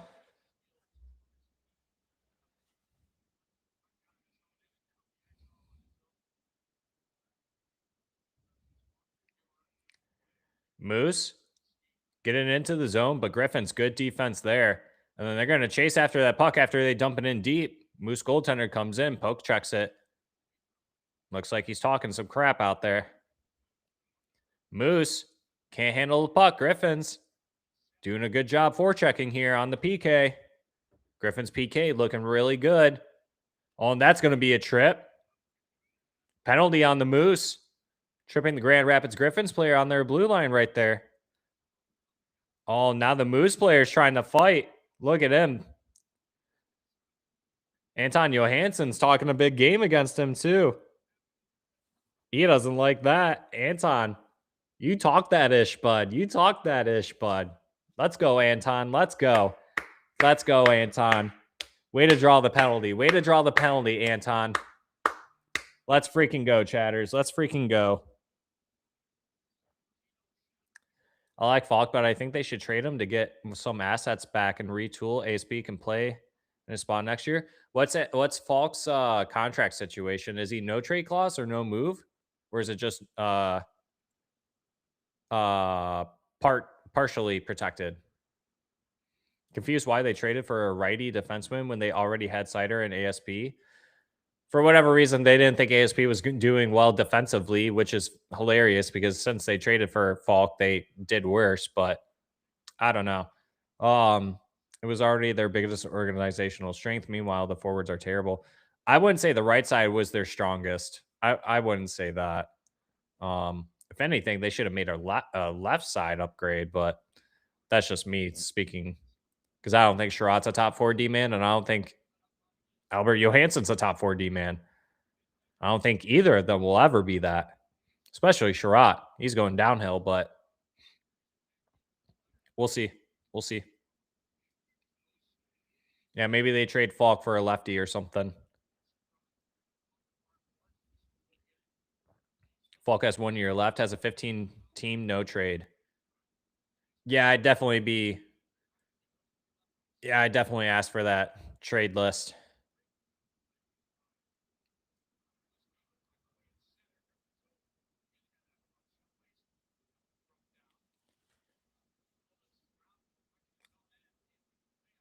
I mean, I wouldn't really say that Johansson improved this season versus the previous season, to be honest. I don't think he really improved that much. I think he put up a little bit more points, but that's about it. Not that I'm expecting him to put up points, but I didn't really see like much of an elevation from last season to this season. So maybe that's just a sophomore thing. Maybe he proves me wrong going into this upcoming season, has a big offseason. So who knows? Not 1-for-1, but part of a trade. I think Johansson. Yeah, not 1-for-1. What do you mean not 1-for-1? Not 1-for-1 for who? But you're saying package them up in a deal for something bigger? Yeah, definitely could. Like if you're like a team like the Dallas Stars that want to stay competitive, like the Dallas Stars, you go over Robertson, you give them Falk, and then like a couple other pieces, you could probably make that work somehow. Griffins on the power play, on the blue line, face-off circle, shot, gets blocked. Griffins can't hold on to that. Moose, they're going to clear that. They killed the power play. 50 seconds left in the second period. And we will be going to our second period intermission report from our chief correspondents down in Van Andel, Brandon Cook from Hockeytown West Podcast.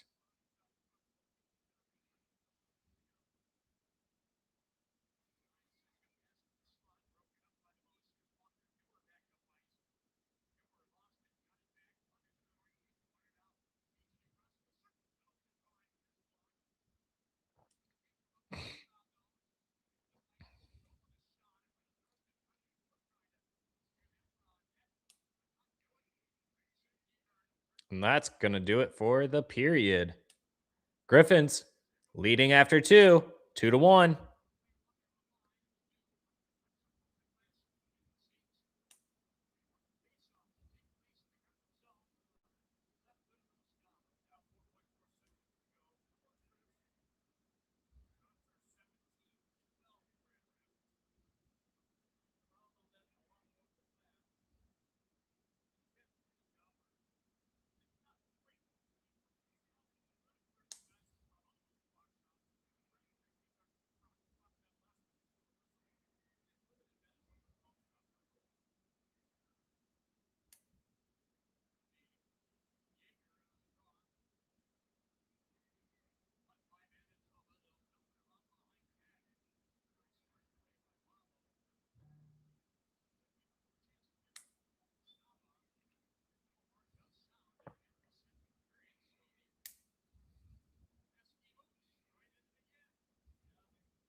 Drew, have we traded Larkin yet?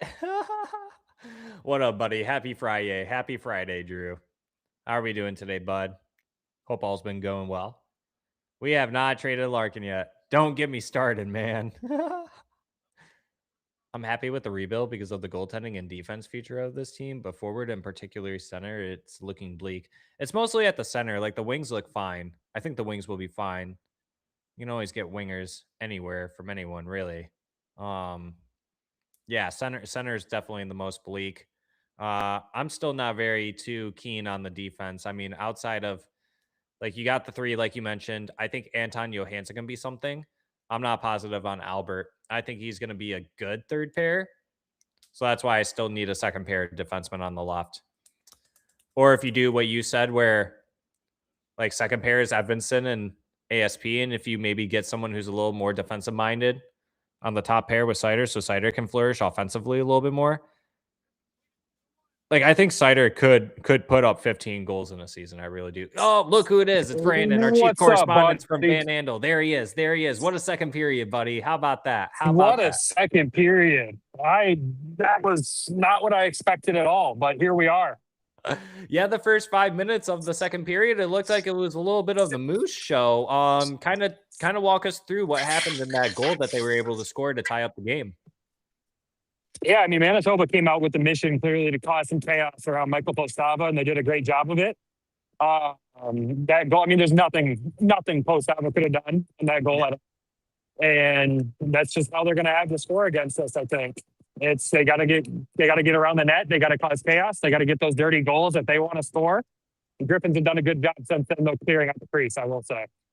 Yeah, and they really have, and I agree with you. I mean, there was nothing Postava could do, and that went directly over his shoulder. That was a piss missile right in its own, right? So Griffins, after that, though, it seems like that they really locked it in. Then their PK has actually looked really good this game, too, that they're locking it down, and they're playing really good forecheck out there and causing chaos in Manitoba's zone when it's their PK, right? So what are your thoughts on the PK so far?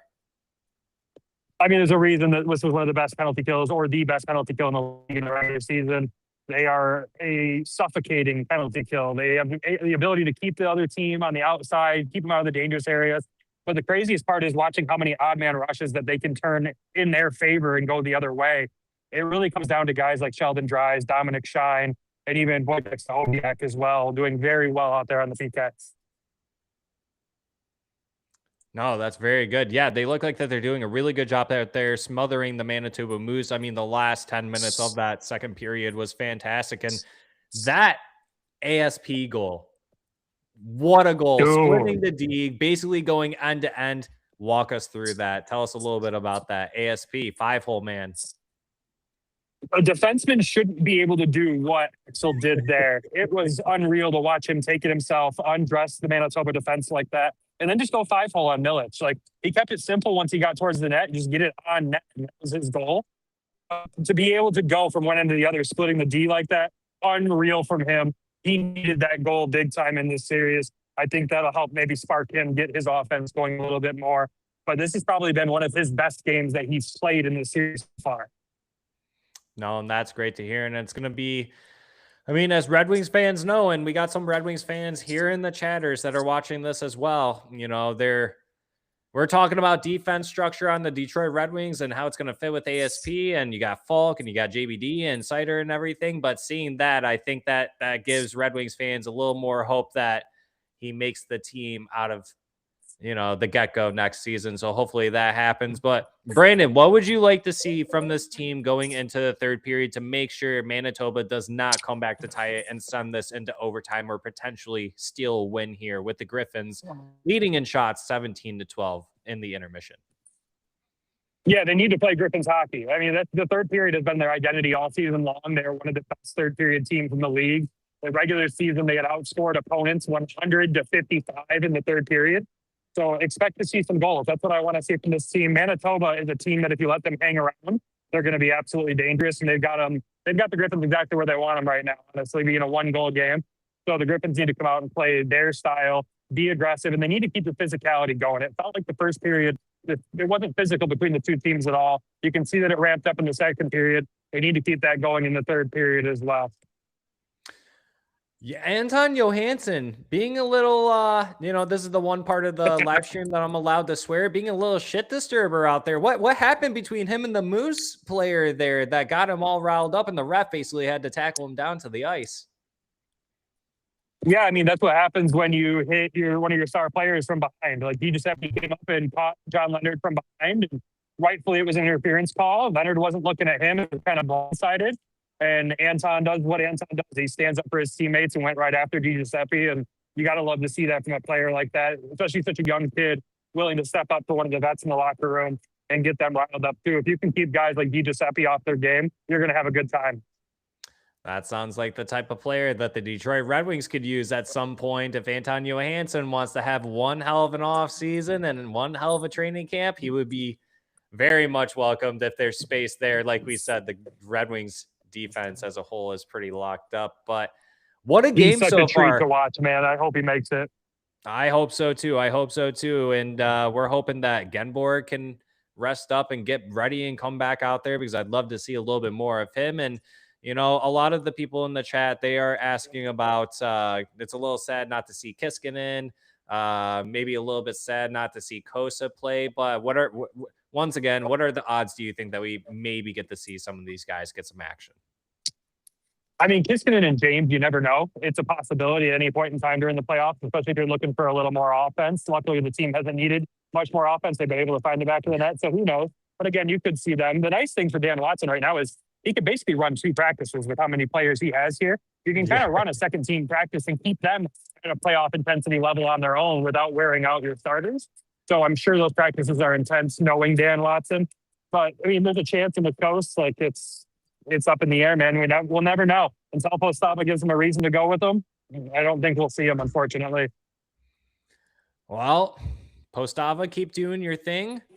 If not, Kosa, it's your time to shine, my friend. Hopefully it doesn't come down to that. As much as I want to see Kosa play and maybe some of these other guys play, don't try to fix something that's not broken. I agree with you. They're doing one hell of a job right now, so keep riding the wave until otherwise.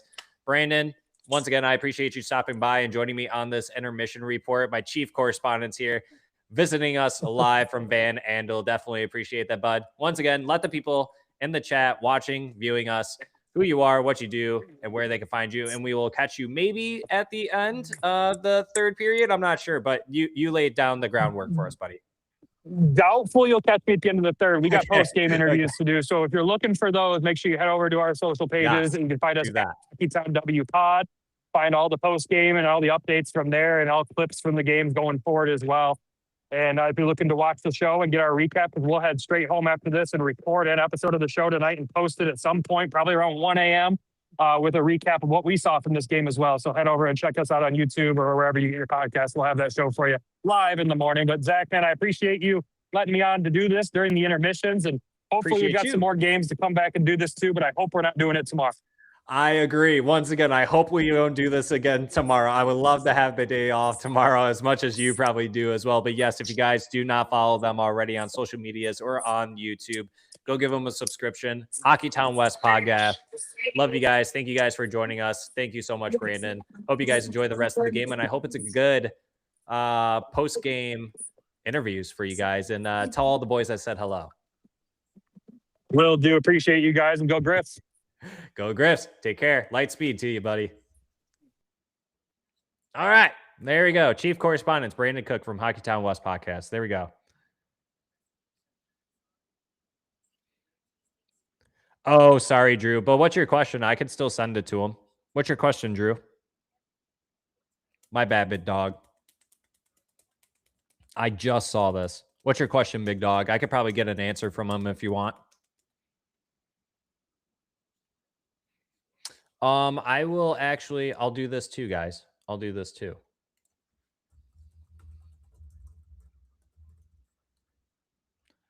I will share their, I'll share them in the chat for you guys. So that way you guys can go give them a subscription. Go subscribe to them on YouTube. And then you guys can always chat with them in their comment section. They do a really good job at engaging with people too. But yeah, Drew, ask me the question and I can ask them for you if you want. Hey, this guy has worse internet than Husky. Yeah, he's live in Van Andel. I was just able to find the Griffins online. Who's got the goals for us? And did I see Kosa in net? No, it's Postava in net. The goal scorers are Trail Mix and ASP. I found out from Brandon neither has William Kiskinen or James play. Yep. I just seen half the P and S and an A on the jersey. Hyphenated last names are the worst. Yep. I'm probably most concerned about Kosa of all the goalie prospects. Hope Gemborg is good to go again soon. Yeah, I bet you. I bet you he like tweaked something. I bet you it's to the point now where he's probably actually good, and they're just kind of letting it all ride out for now. So he'll probably be good to go for the next series. Honestly, no biggie. You may be able to answer, or maybe he already asked. But it was, is Postava starting because he was the hot hand out of the two goalies, or are there maybe some concerns about Kosa?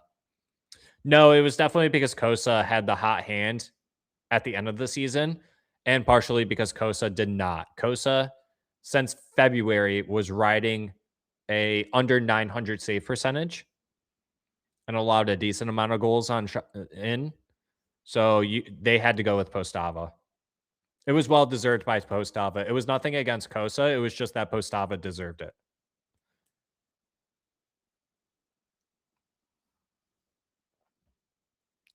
BRB. Devil's lettuce break. Devil's lettuce break.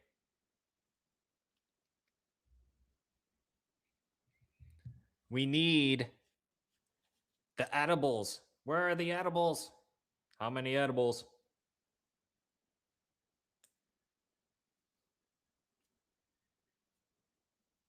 Yeah, definitely a hot hand for Postava. But to Carmen's point,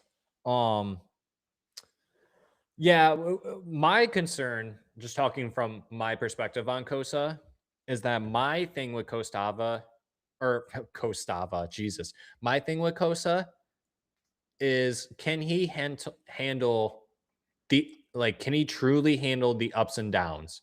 Like, he seems like someone who really gets into his mental a lot, like gets inside of his head a little bit. Maybe not him, but I don't know.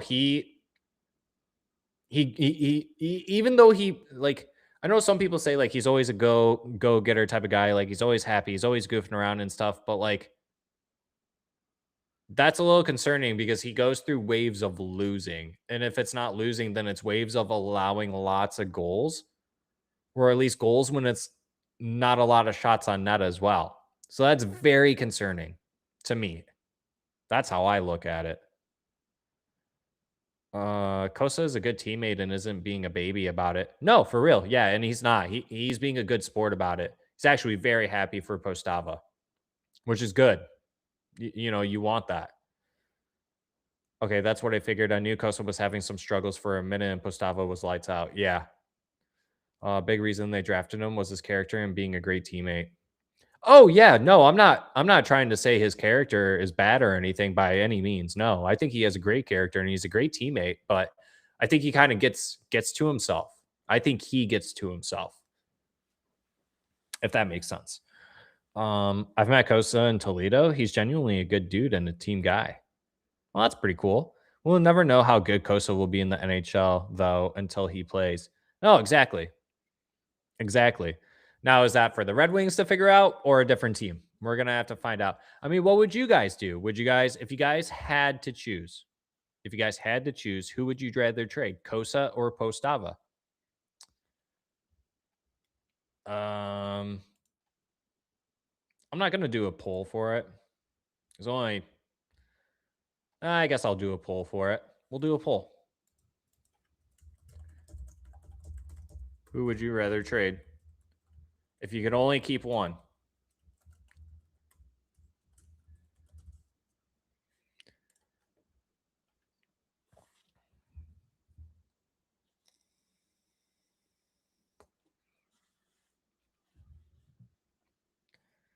Like with the better players and more structure in front of him, he is so huge. If he is sound positionally, he should be good.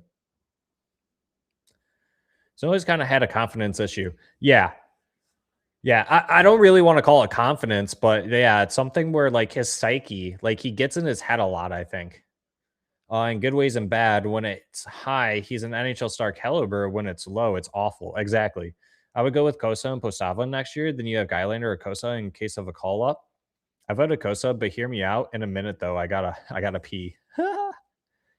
Yeah, I mean, like you can definitely make the case where I've definitely said it, where I could see a legit case where you say we're gonna bring up Kosa and Postava, and we're gonna ride 3 goaltenders.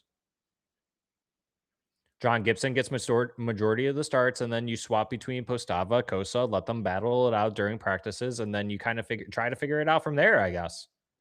I think that's probably the best way you do it.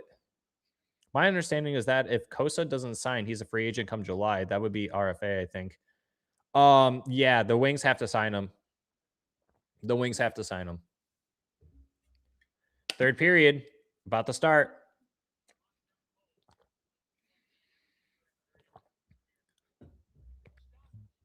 Lily, what's up? What's up, Lily? Good question. What's wrong with Kiskinen? There's nothing wrong with Kiskinen. I'm assuming that they're just using him as an extra. We kind of talked about this earlier, where I don't think it's anything against Kiskinen because he is a really good player. I think it's just more so that you kind of want to respect the players that went through it this whole entire season with this team and kind of give them the nod more so than the players that you added later on. And it's working. So maybe Kiskinen gets a shot, but who knows? Injury or something, who knows? He was just pushed out by too many good players who were all there this season. Yeah, pretty much the same thing, Dan. Yeah, exactly that.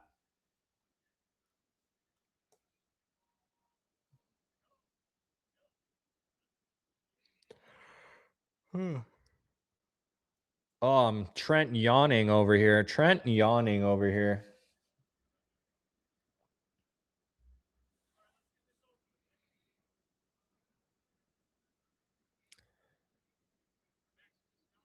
I would seriously be considering trading Gibson depending on how this year plays out. You'd get a good return considering what you gave up for him. You'd probably be able to get you'd actually be able to get a first. I know that for a fact you'd be able to get a first. And he's on a 1-year deal. You'd probably have to eat some of that money though. Maybe. It depends on who you're trading him to though. Like if the Oilers wanted Gibson, like, all right, let's try to work something out. Well, they can't extend Gibson for more than 2 years or they're blocking Augustine. I am all over trade Gibson train. Gibson would probably be the easiest one to trade, especially if you want to go younger, right? And Gibson would give you the best return out of anyone on this roster, bar none. What teams can take on that cap hit? Like the team is too bad to win the cup with him in the next few years, and he is keeping them from a lottery. Yeah, but I don't think the Wings are like intentionally want to win the lottery though, Dan. Matthew Savoy for Gibson. I mean, I'd do like Gibson and Rasmussen or Comfer. No, that probably won't work. I mean, like, can the Oilers even handle that money? You're gonna have to take cap back from the Oilers. How much does Savoy make? I'm about to check. How much does Matt Savoy make?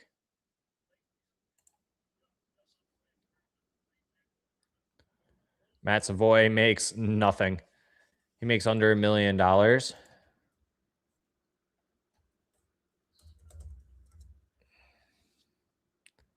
How much cap space will the Oilers have next season?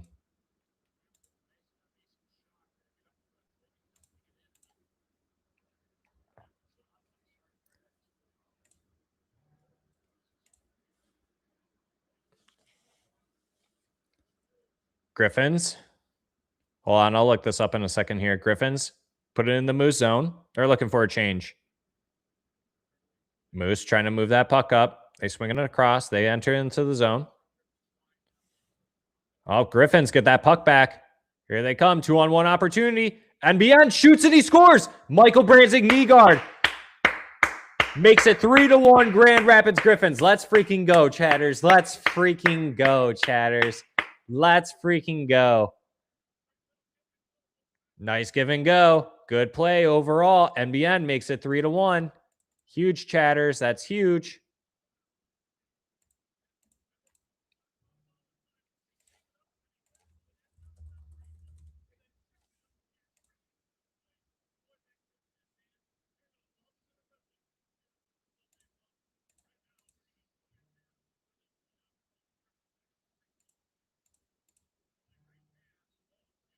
Great pass. Great finish. The Edmonton Oilers will have... Oh, the Oilers. Wow, the Oilers will actually have some money available. They'll have $16.5 million. That's a lot of money for the Oilers.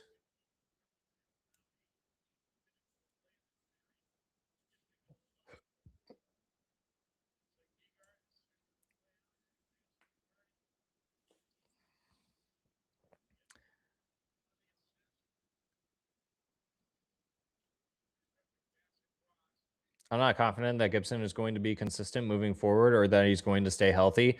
That's facts, Carmen. You could easily sit here and say that what John Gibson did for the Red Wings this season was an anomaly. And you might as well take advantage of the fact of saying, hey, did you see what John Gibson did for us for like most of the year? And how bad our team was and how he like got us out of trouble every single time. Yeah, imagine that on your team. You guys would love this.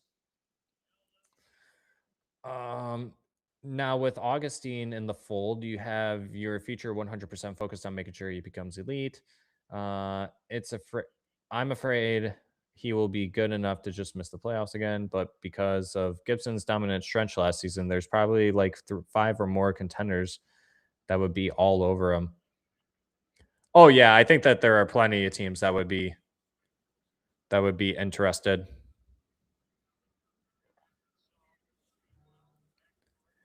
Yeah, and for a team that's looking to make that run at a cup on 1-year deal at $6.4 million, just naming off some teams here that come to mind thinking about it. I mean, what do the Sabres do? Sabres could use a goaltender. Outside of Alex Lyon, I'm sure maybe they don't view Alex Lyon as a true number one.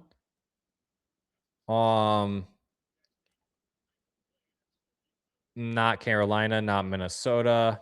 Maybe the Utah Mammoth. Oilers.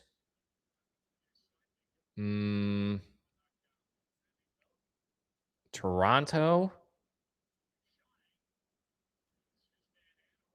That's pretty much it. Maybe the Sharks. The Sharks would be interesting to see. Who are the Sharks goaltenders? Nedeljkovic and Askarov. I forgot they had Askarov, so maybe not the Sharks. Yeah, think about it. There really aren't too many teams. There really aren't too many teams. Maybe Vegas? Vegas doesn't really have the cap. Most of the really good teams kind of already have their goaltenders. The only team I'm thinking of is the Edmonton Oilers, who always struggle with goaltending. That's the team that you go to and be like, look, like we have John Gibson, we have Kosa, we have Postava, we have Trey Augustine. Like pick one. Pick one. I definitely see the Red Wings trading with the Oilers in terms of a goalie. Like, what other team than the Red Wings have as many goalies as we do? What other team have as many goalies as we do?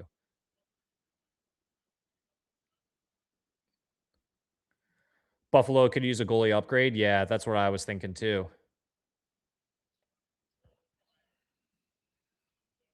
Savoy's the only guy in the Oilers I would want. Yeah, I mean, you could make a case for what about Nugent Hopkins?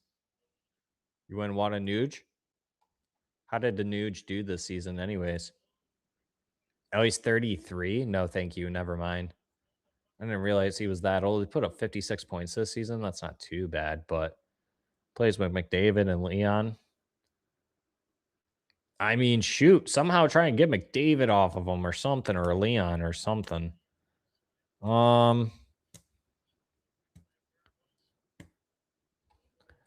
are their draft picks like?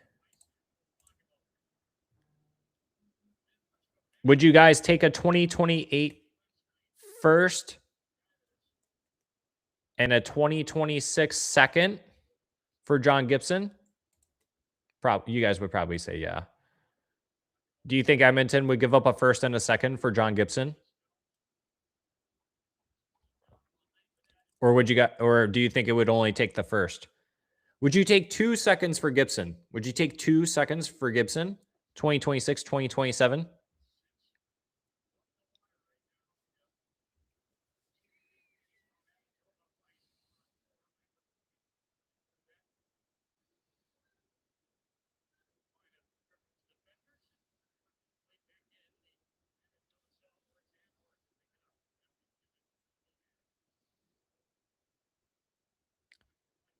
People hate on Holland, but he signed Nugent Hopkins for a great deal and had a 100-point season.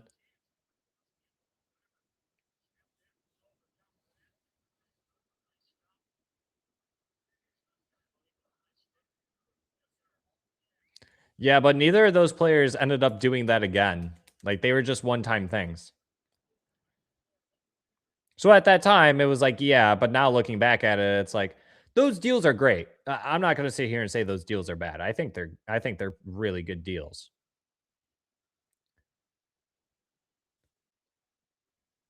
Want more for Gibson?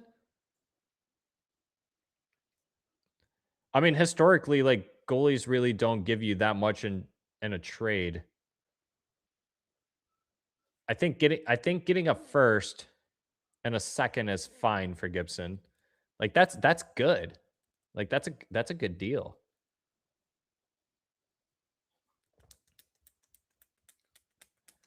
NHL goaltending is at a historic low. Yeah.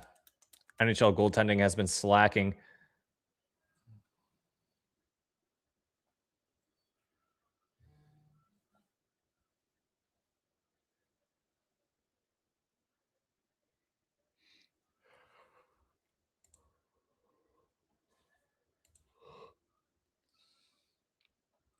Big yawn. Big yawn. Big yawn.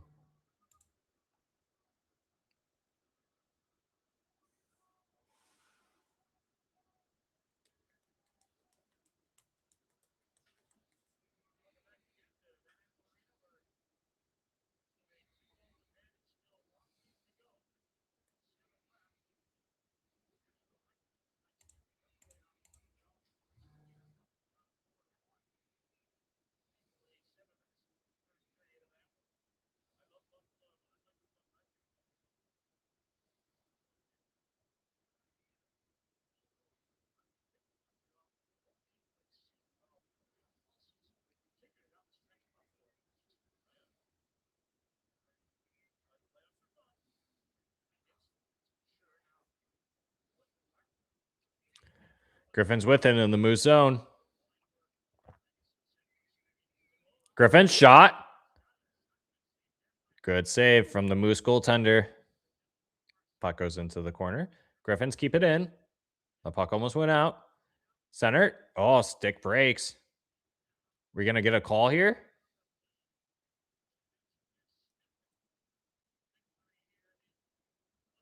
Griffins going to a power play. Here we go, chatters. Griffins going to a power play.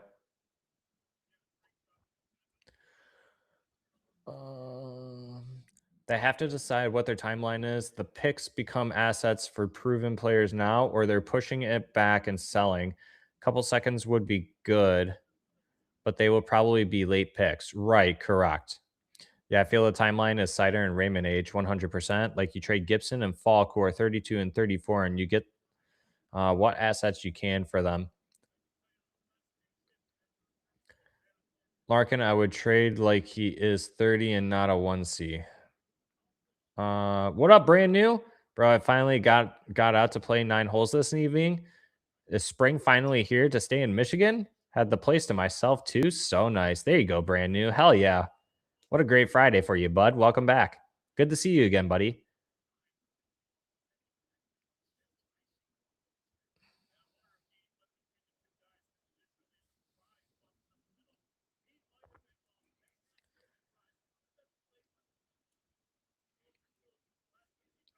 Dan, I just want you to know that they'll never trade Larkin. They'll never trade Larkin.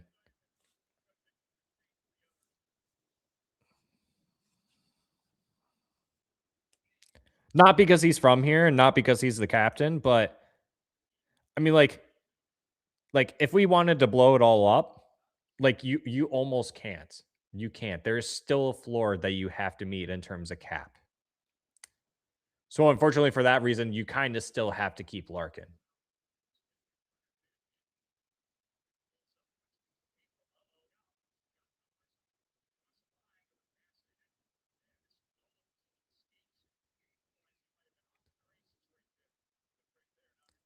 Yeah, but Eiserman's like dude, Larkin got injured the day of the trade deadline. Like, come on, guys. Come on. Let's remember that, Dan. Let's remember that. Brand new with the super. Thanks, buddy. Love you so much. Here's a couple bucks to enjoy a cold finish, a long drink during your first golf round. Thanks, big dog. I appreciate that. I appreciate that big time. Thanks, big dog. I hope you did good. Hope you did good out there. Yeah, I got to hit the greens.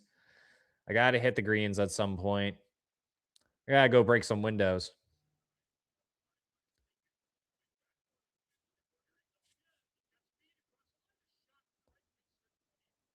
I wouldn't. Okay, Dan, hold on. Let's think. Okay, the Griffins just scored. Carter Mazer, 4-1. 4-1. There we go. I mean, Dan, come on. We all know that hockey is a team sport, and I get he's the captain, you know. But I'm with you. I agree with you. Every year it's falling apart, and that still falls on Larkin for sure. Yeah.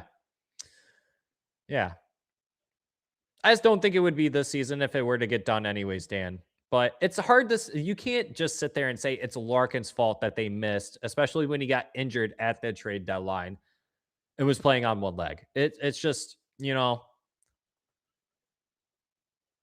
like you could easily say it's on the bottom six players for not scoring. Like they scored only 3 goals the whole entire calendar year in 2026, the bottom six, or at least between the 3 or 4 players like Comfer, Rasmussen, Appleton, and JVR. They scored maybe a combine of like 5 or 7 goals the whole entire 2026 calendar year. So you could say that too.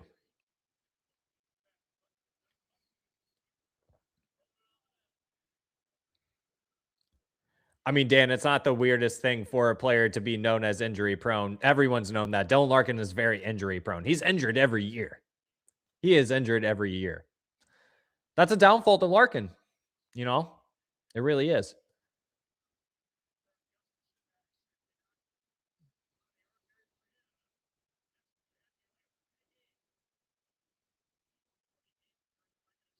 How is he playing on one leg? You don't remember him twisting his whole entire leg?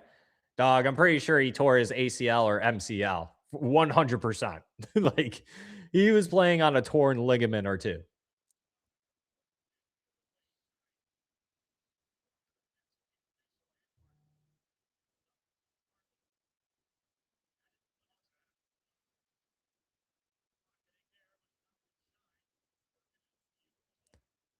His leadership? I mean, Larkin's just a really boring guy, to be honest.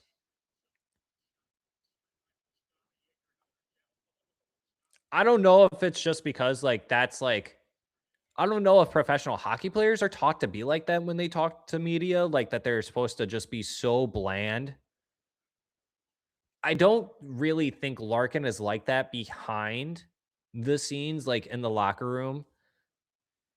Like we've seen Larkin get emotional out on the ice and everything, but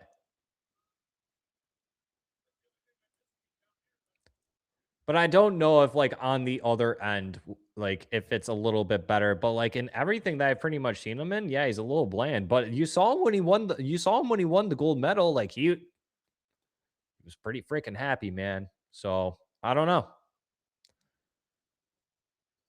But you could say that about majority of the captains in the league. They're all kind of the same way, Dan.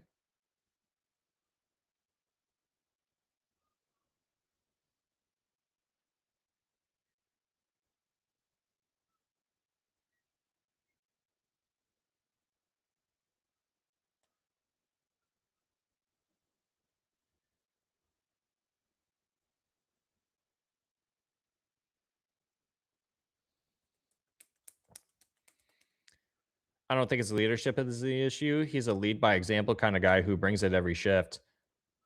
Yeah, I agree with Drew there. Nah, man, the other captains aren't like that.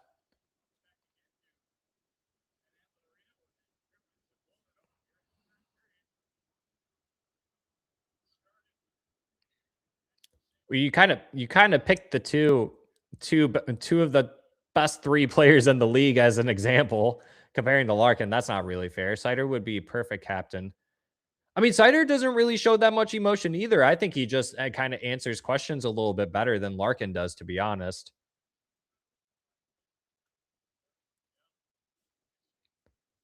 Sider also has an accent, so that probably helps out a little bit. It doesn't make him sound as bland and boring as like Larkin.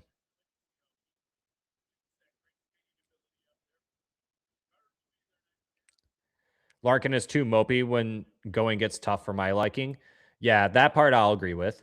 He doesn't lead by example though. His 5-on-5 production are not leading by example. What about Radko?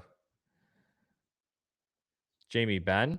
Are we talking about yeah, but are we talking about like post-game interviews or like what are we talking about? Because I thought we were talking about like post-game, pre-game. Like I thought we were talking about like media interviews.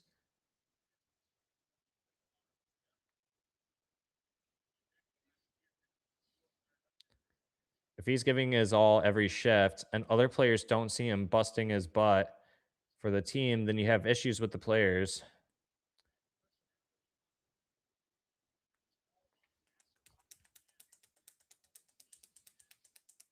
No, yeah, I know Radko Gudas is captain. I know that. Yeah, I wasn't saying he wasn't.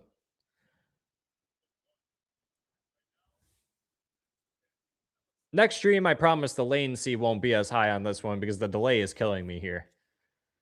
Larkin is a mope in interviews and the game. I wouldn't say the game. I wouldn't say the game.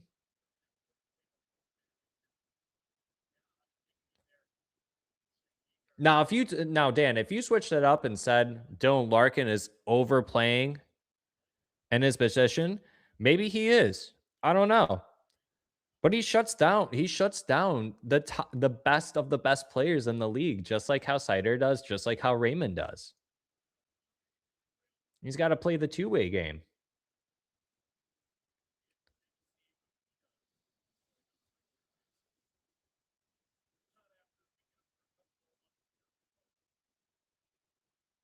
Larkin's 5-on-5 issues this year were just bad puck luck.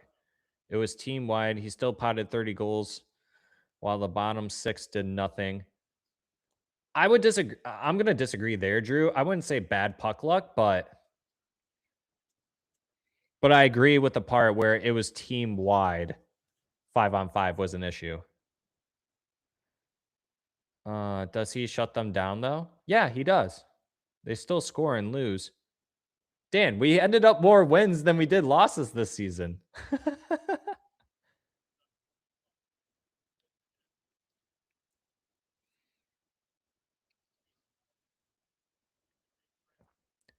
Can't have your 1C as a shutdown guy.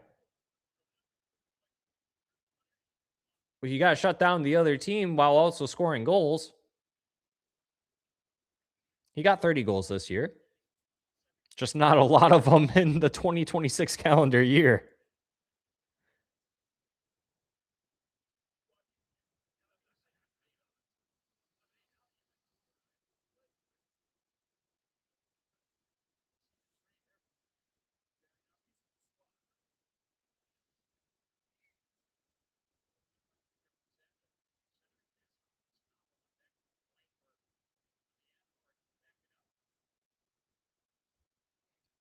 They literally asked Todd about the shutdown guy. What do you mean the shutdown guy?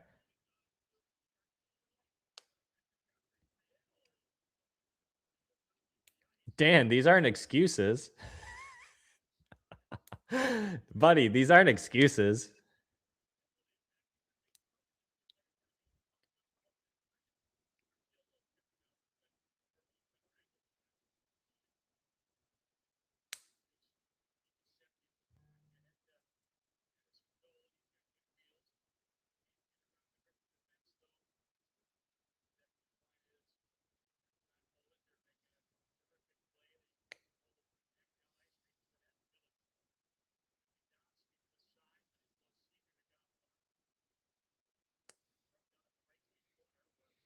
Yeah, I mean, Carmen's kind of right too, is that like Larkin his whole entire career, guys, like let's remember this too. I mean, I know Dan's going to call this. There he goes. It's 100% an excuse to say Larkin isn't producing because he is relied on to be a shutdown guy. I don't think any of us said that we're relying on Larkin to be a shutdown guy though. Like that's not what we're saying at all. That's just part of the game that comes with it. He's not just to be a shutdown guy. He still has to produce. Like I'm with you on that, dog.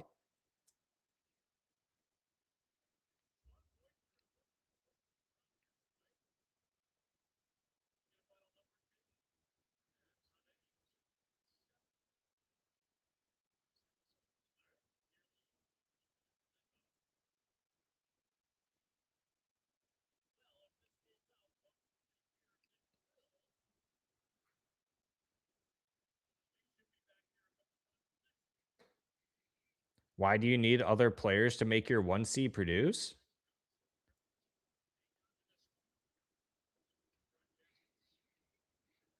Well, most teams need 3 forwards to produce.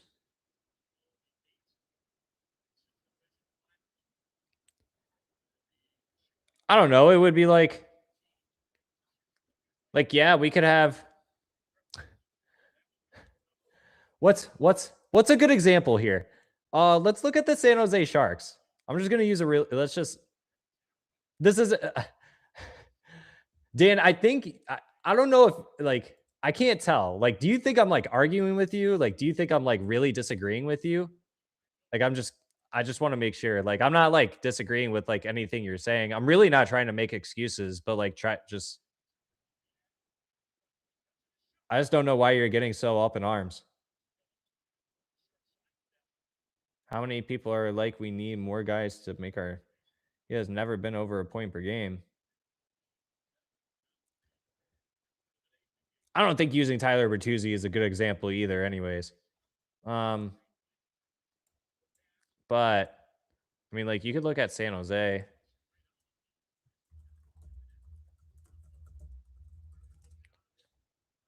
Let's see. Wasn't Macklin Celebrini like? Let's see. Let's check out their points. Yeah, Macklin Celebrini put up 45 goals and 70 assists for 115 points. Their next best point getter put up 59 points.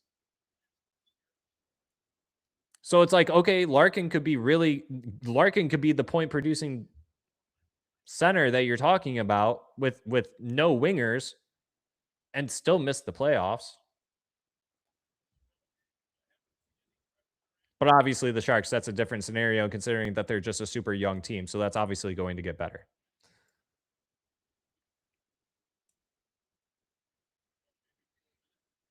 This year was supposed to be different? What? I don't think so. I don't think this year was supposed to be different, but I mean, I had hopes that was going to be different, but Larkin isn't a superstar who could drive a line alone. He isn't McDavid. So yeah, he needs a good supporting cast. He is a 1C, is a power play player or a point per game player, reliable defensively. So Brady had 115 points. Like, how is Larkin going to compete with that? Yeah, but like I just said, Celebrini had 115 points and no supporting cast around him on the wings.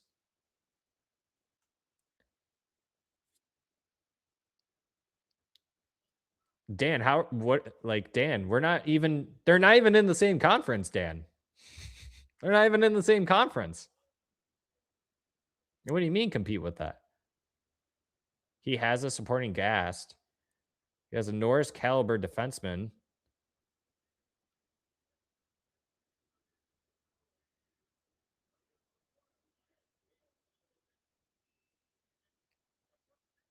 You guys, as in like me, I hyped him up to be like a superstar.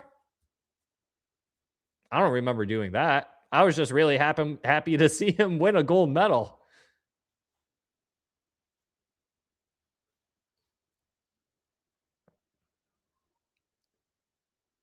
Yeah, but Dan, if he doesn't have, yeah, but Dan, they didn't even make the playoffs. Dan, Celebrini is a 1 seed, doesn't need other players to produce, but they didn't make the playoffs. That's my point in case, is that you still need, even like with a really good player like that, like you still have to give him a supporting cast.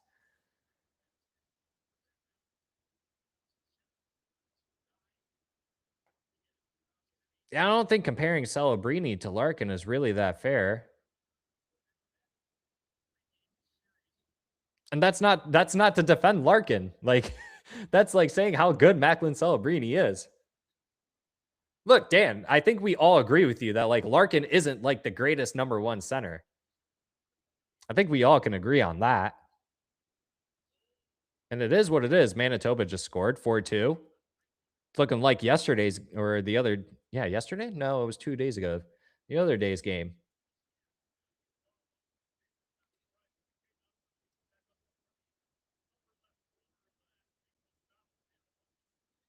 Good point, Drew. The Hurricanes don't have an elite 1 seed, but they have great depth. You could say the same thing about the Minnesota Wild. They don't have a number one center either.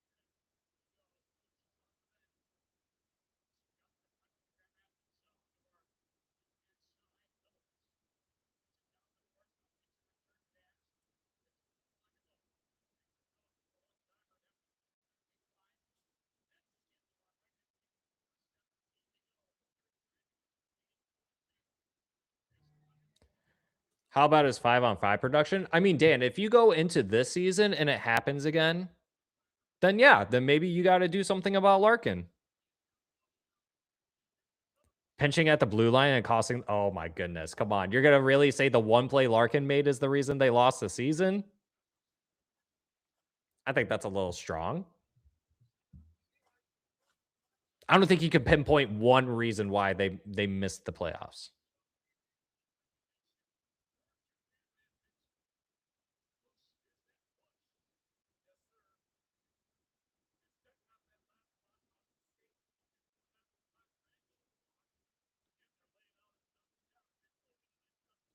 Why do you care that I compared him to Celebrini?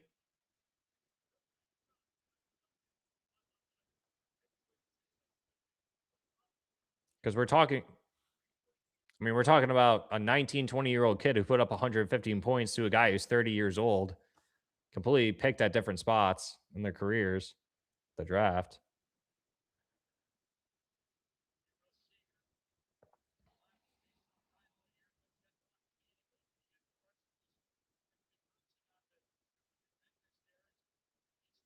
Well, you've only pinpointed the things that Larkin has done wrong. You haven't really said anything else about the team. You said, how about his 5-on-5 production? And how about him pinching at the blue line? You haven't really said anything else on this team that is the reason why we missed the playoffs.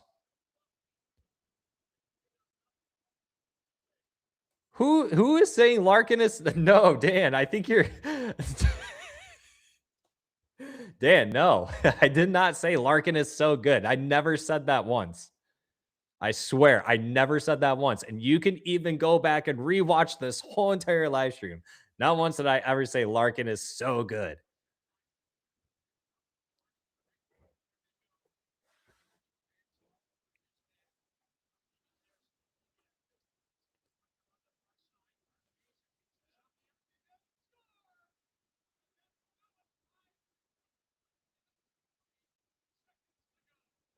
Huh? Now I'm confused. Oh, okay. I was like, I'm so confused. I was like, Dan, are you talking to me or not? Okay, my bad, Dan. My bad. My bad, dog. I was like, what's going on?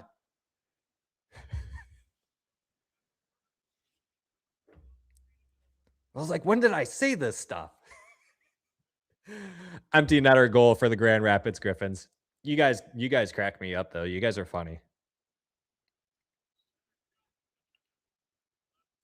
5-2, 5-2, 5-2 Griffs. 5-2 Griffs. They move on. That's huge. Griffins move on to the second round, I guess you can call it. Second round.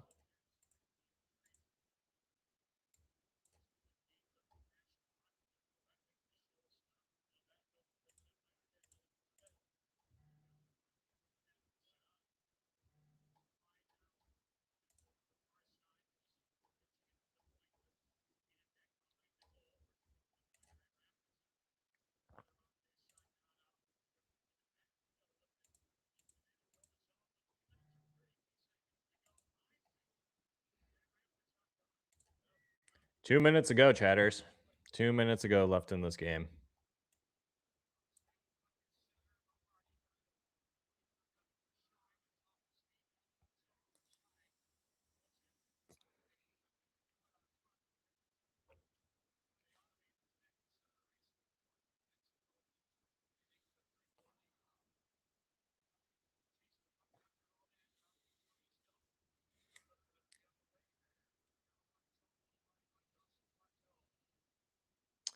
That was a brutal play, to be honest, but not the reason they didn't make the playoffs. I think that's an example of him trying to do too much instead of making a responsible play. Yeah.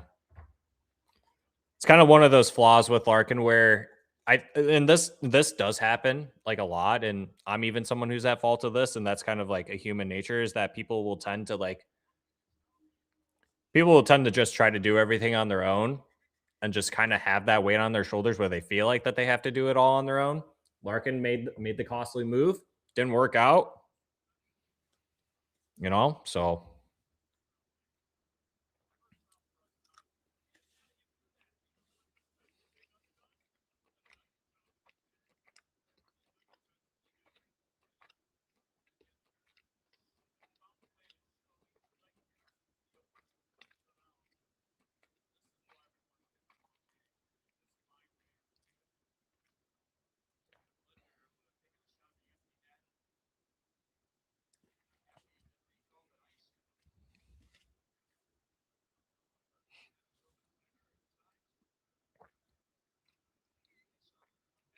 Celebrini is in the same role as Larkin.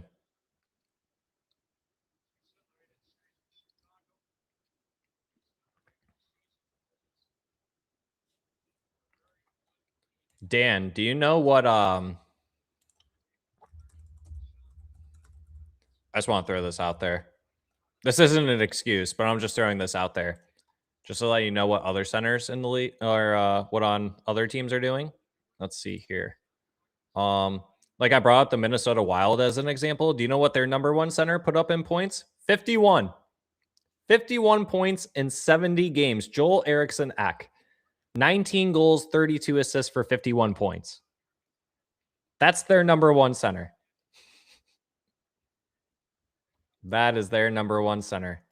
What about Connor Bedard? Even though they're not in the playoffs, but maybe I should just look up teams that were in the playoffs. Ottawa Senators. Who's the Suns' number one center?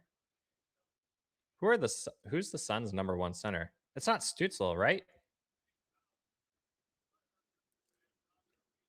I could have sworn he was playing on the wing, but I mean they have Batherson, they have Stützle, Cozens. Those were their best three players.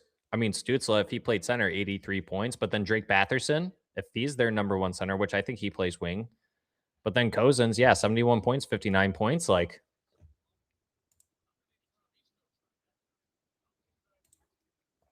just throwing out names.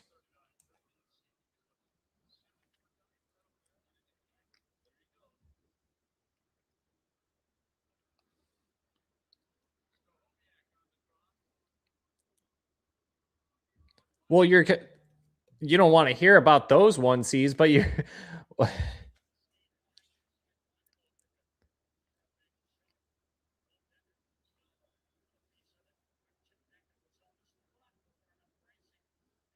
But those are teams that are in the playoffs.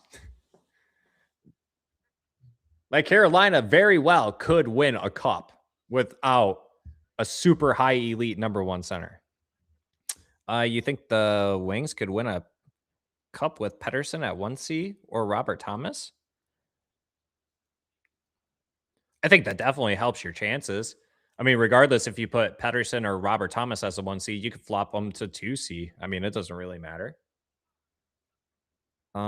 They would go EP40 without trading Larkin. They could go EP40 without trading Larkin. Well, yeah, of course they could get EP40 without trading Larkin. I don't think Vancouver would want Larkin.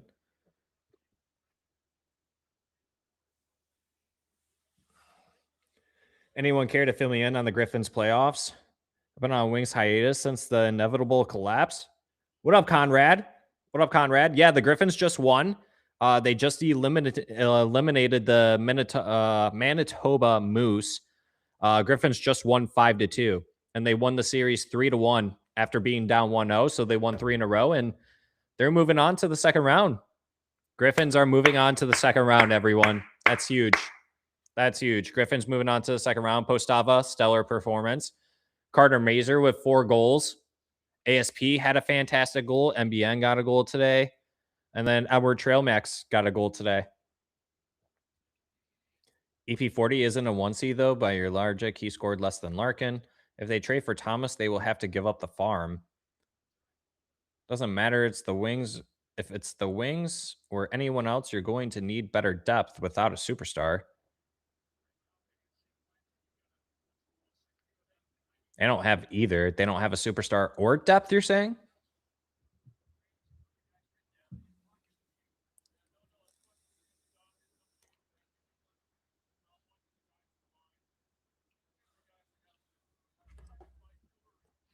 Huge win by the Griffins. Huge win by the Griffins. Wow, you guys voted on the poll. I don't know how many votes that is. I mean, there's only 11 votes, but 82% of you are saying you would rather trade Kosa over Postava. That's interesting. That is pretty interesting. I don't have either. Yes, comparing them to Carolina, Minnesota, like it would be years for the Wings to develop their players to get to that point. Their forward depth. Well, Dan, I would say from the perspective of once they start bringing up these young guys, like it's going to get there.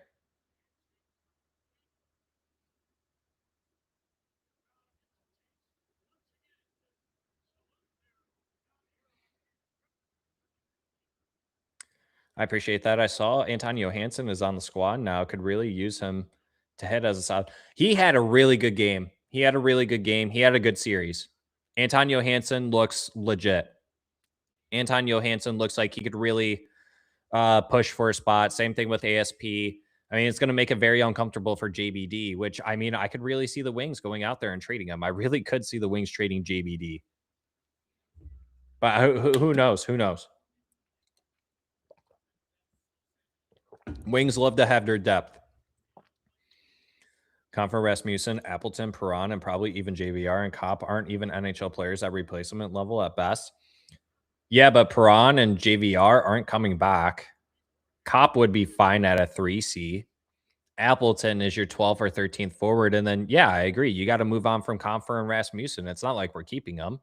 If you keep them, then that's when I'm like, hey, Eisman, like, what the hell are you doing? So I'm with you there.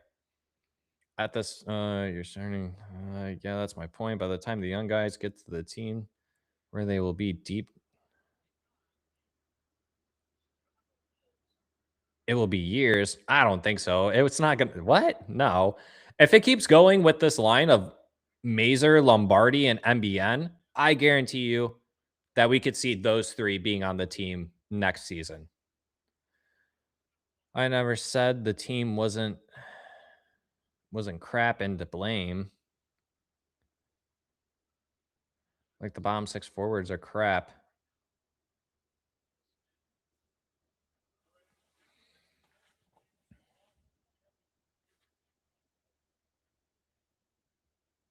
Yeah, the 1 seed is still relative to the league, but wouldn't you say it would be all right, Dan, hear me out.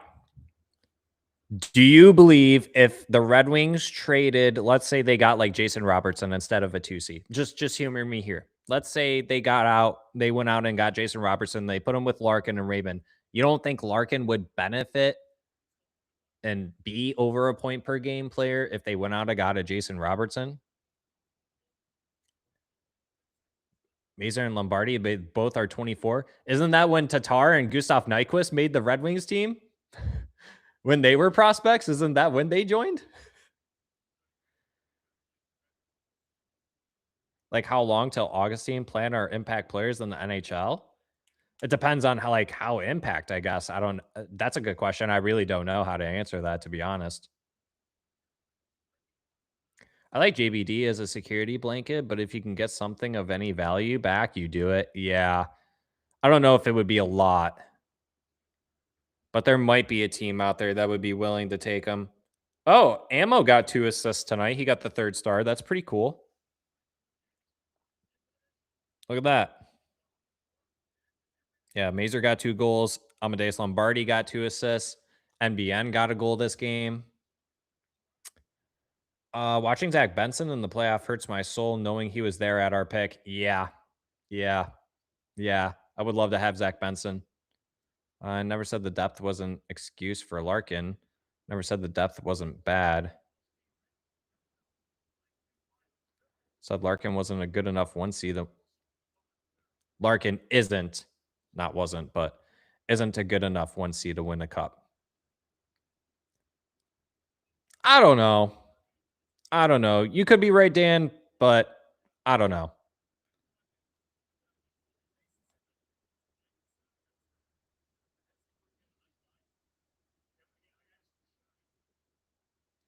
If our depth was relevant, was easily gain an extra 5 points to put us in a playoff spot with Larkin as 1C.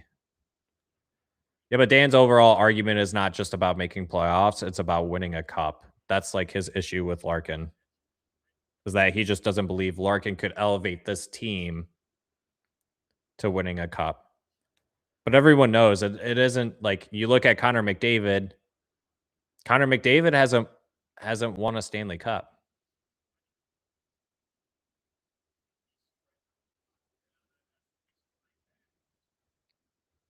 Okay, Connor McDavid had high percentage chance of winning the cup, and they still lost in back-to-back finals, and they got knocked out of the first round by the Anaheim Ducks this year.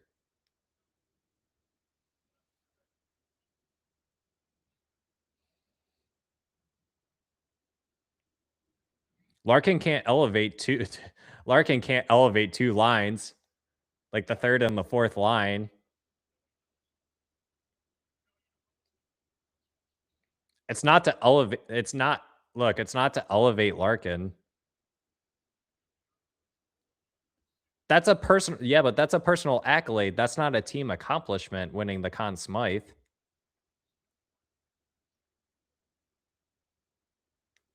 Almost like it's a team effort, and not one player decides anything.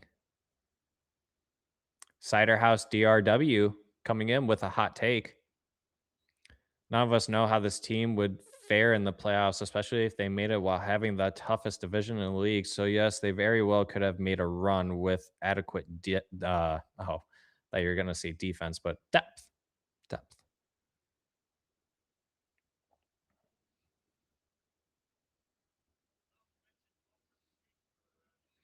Kane somehow looking like they won the Rantanen with Stankoven plus whatever picks they got. Yeah. Which that made me a little nervous. I was like, Stankoven, I mean, like you went from Martin Necas to Rantanen to Stankoven, and then you lost and then you gained Nikolai Ehlers in the offseason. So I guess that kind of like fixes things a little bit. So I mean, yeah, the Canes look good.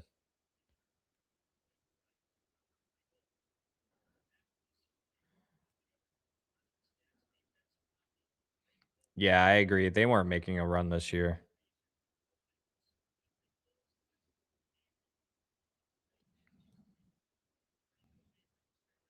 But I mean, that's what a lot of people said about those LA King teams too when they won the cups. So I don't know. It's the playoffs. Anything can happen, but I never would have imagined the Wings going on a run. I think this team is going to have a hard time competing for a cup, no matter if they go all in for Larkin's window or move it back. Wish goalie prospects were worth more. Yeah.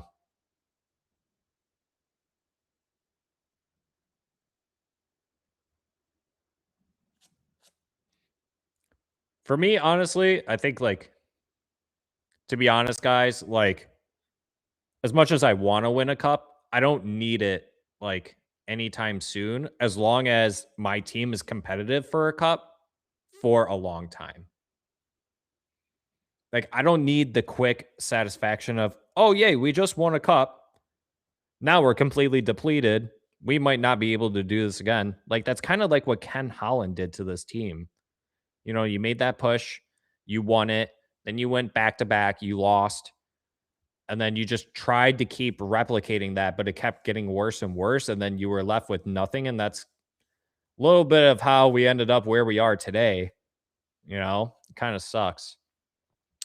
Also, I do want to point this out there, and this isn't me saying this is Holland's fault, but Holland is the one who drafted him. But imagine if, guys, just for a second here, if we didn't draft Zadina, if we didn't draft Rasmussen, if we didn't draft Svechnikov, if we didn't draft Cholowski, and we drafted players that were like still in the league or players that are really good, you know, more than likely those players would still be on this team and they'd be in the 28, 27, 26 age, you know.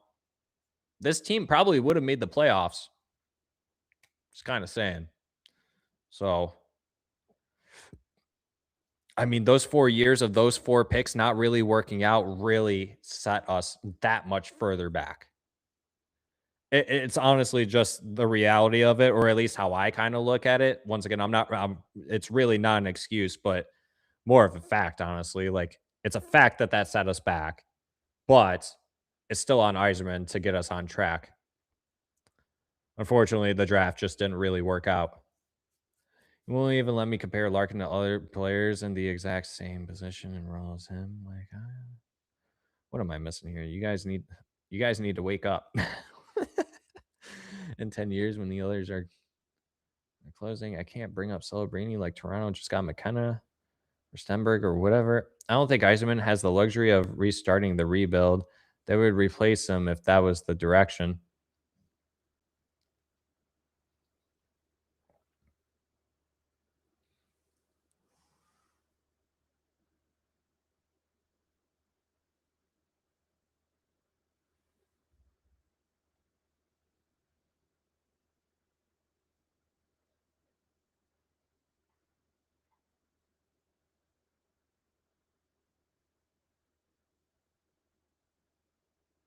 Fun fact: Dylan Larkin was top 30 in the league in goal scoring this season. By the way, just a fun fact.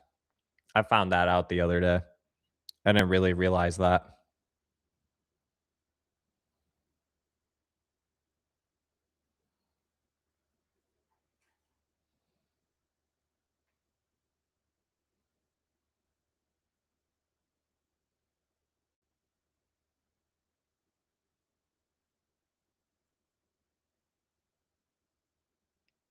Oh, Dan, no one attacked Dan. Stop. No one attacked you.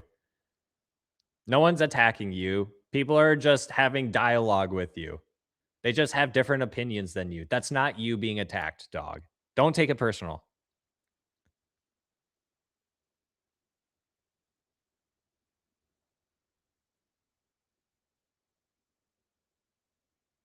Personal attacks? I haven't seen a single personal attack. Where are the personal attacks?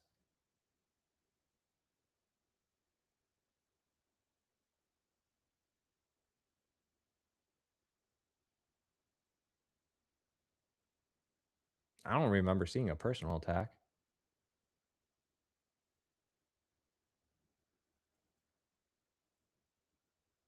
I don't think that a personal attack is like me knowing something about you and saying something about that. I wouldn't say calling you delusional is a personal attack. I mean, it's not really nice to call someone delusional, but So I guess it's slightly fair to your point, Dan. Okay.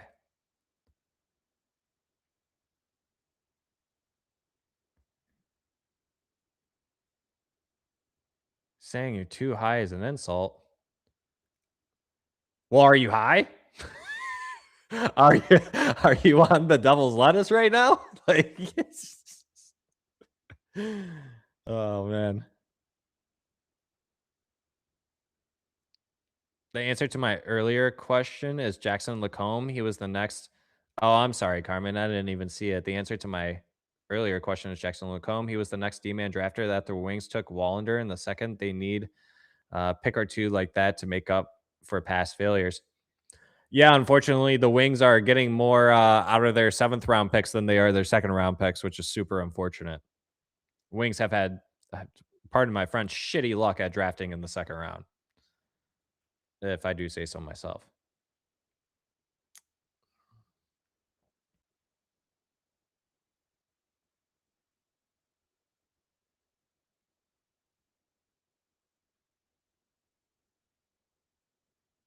Gummies. Jeez, this is turning into a therapy session. It's like the last game of the Detroit Red Wings season all over again, boys and girls. Back to hockey. Back to hockey. Hockey's been over with. You guys have been chatting for the past like half an hour. The game's been done for. I got my popcorn now at this point, guys. Keep it going. Will you guys pay me by the hour for this session? Oh, yeah. Sorry, Conrad. Yeah. I mean, like, Buchelnikov. Look, I loved Booch. Plant, yeah. I'm very curious to see how Plant does in the NHL. I really want to see how his NCAA season goes. If that kid puts up like 50, like 60 points or something like that, you gotta believe that he's going to be something in the NHL. I expect a big season from Plant. My biggest thing is that I don't want him to get injured. I just don't want him to get injured. Like, I'm kind of nervous for him to go back to the NCAA because of that.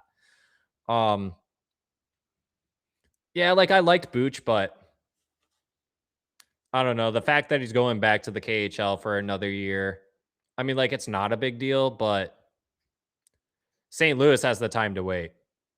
Honestly, if they want to add a guy at 24, 25 onto the roster, I mean, that's fine. Like, he's going to produce. He's going to produce. But yeah, if I were Steve, I'd potentially look into trading Justin Falk, see if you can recoup what you spent if you can.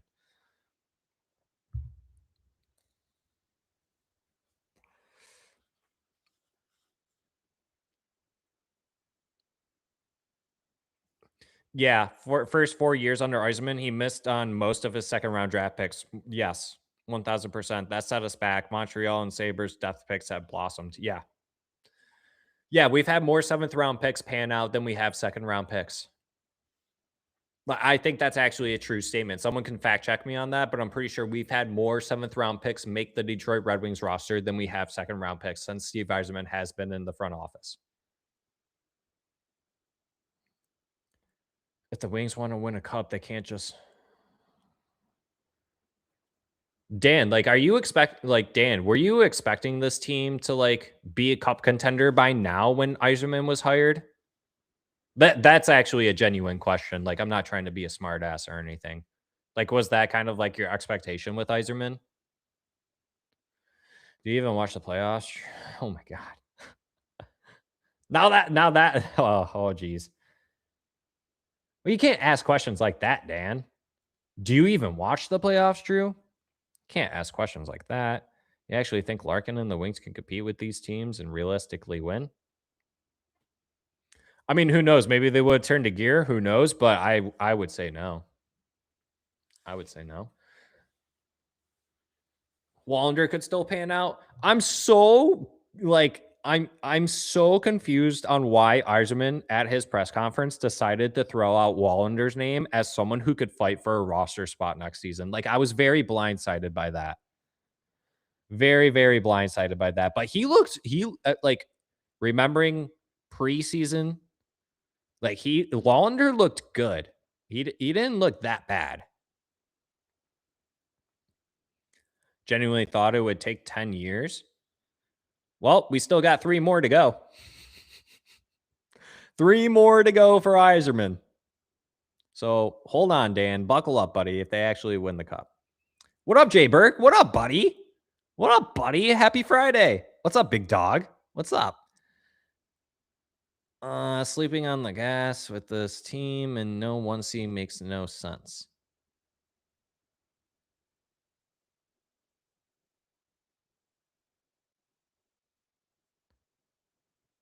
It's discouraging watching these playoff teams move the puck crispy with purpose because compared to what I watched from the Wings most of the year. Yeah.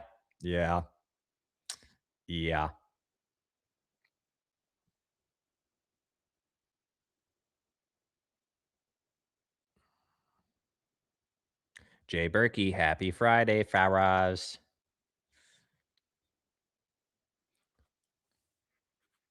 All right, Dan, let's ask this question. If they got a center that was at the caliber or better than Larkin, I don't know if you view EP40 or Robert Thomas or Austin Matthews, because those three could potentially be available. If the Red Wings traded for any of those three, no matter what the cost is, don't even worry about the cost. Just think about it this way. If they added any of those three players with Larkin on the team, would that make the team better and cup contenders in your mind, Dan?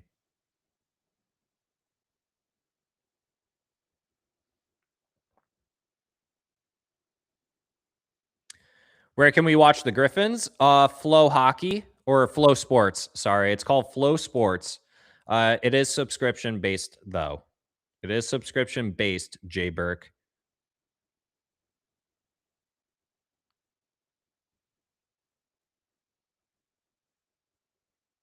But yeah, the game is over, Jay Burke. The game is over. I'm just holding a therapy session now for Wings fans at this point. But the Griffins won 5-2. They won the series 3-1 in the first round of their playoffs. So they're moving on to the second round.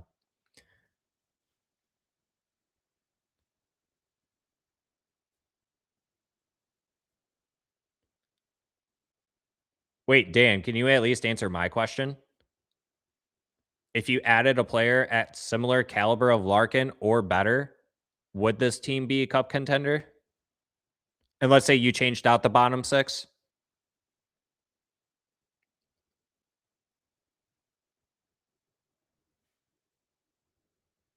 I'm curious. I'm on the edge of my seat. I wanna hear from Dan. All right, y'all. I'm out. I'll be on the lookout for the next stream. Go Wings. Yeah, Conrad. We're gonna have to wait and see. When the next series starts. Their next game was supposed to be tomorrow if they lost, but since they won, their next game might not be until next week, I'm assuming. So be on the lookout for that. I appreciate you, Conrad, for sticking around and stopping by. Hope you enjoy the rest of your night. I know, but I haven't seen any of it. Was wondering where it's at. Like the game that just happened, or in general, Jay Burke. How did MBN do tonight? He got a goal. He got a goal tonight. He actually looked pretty good. The team as a whole looked really good. That whole entire line, MBN, Mazer, Lombardi, they're the best line out there every single game. I realistically could see all three of those players making the team next season and forming a line. Like I could see that being the third or fourth line. Realistically, they look really good out there.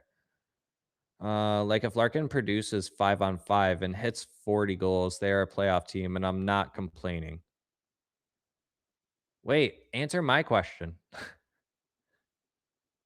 Answer my question, Dan. If you placed Larkin with a legit 1C like Celebrini, I don't think they are currently cup contenders.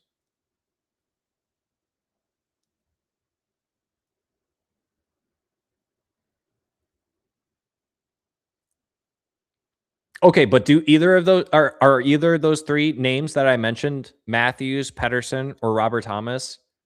Like, are those the legit 1Cs that you're talking about? Like, who are you like? Or are you saying like they need to be Macklin Celebrini? They need to be Nathan McKinnon. They need to be Connor McDavid. Do either of those three names work for you, Dan? I'm just curious.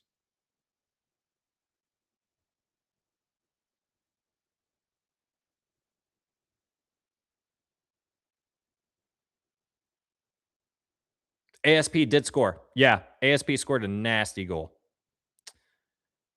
Busted between two defenders. Shot at 5-hole. Goes in.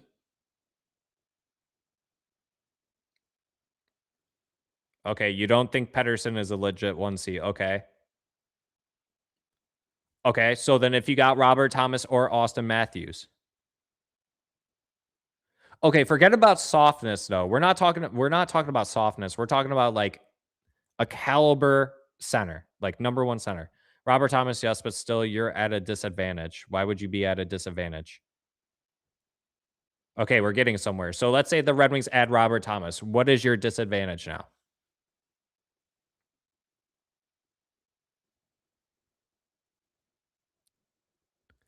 MBN, Mazer, Casper, line 3. Where would you put ammo, Philip?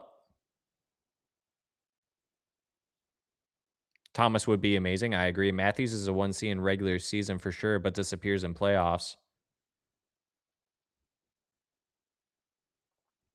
Brady Kachuk sounds better. I agree. Robert Thomas isn't even as good as Larkin. Robert Thomas essentially is Larkin 2.0. No, like I'm not even gonna lie. Like you look at their track record, like the games played, like the points and everything. Like they are basically the exact same player. Robert Thomas is injury prone. It's not really the biggest guy. Probably the same amount of foot speed, probably same skill set. I think Robert Thomas, unfortunately, is in a similar situation to what Larkin was, but at the start of Larkin's career, Robert Thomas is facing it like in like his prime. So if St. Louis was smart to do it right for the player and for their organization, they should trade Robert Thomas.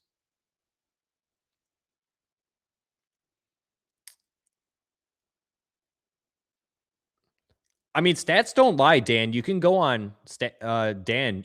If I were you, I would go on Money Puck.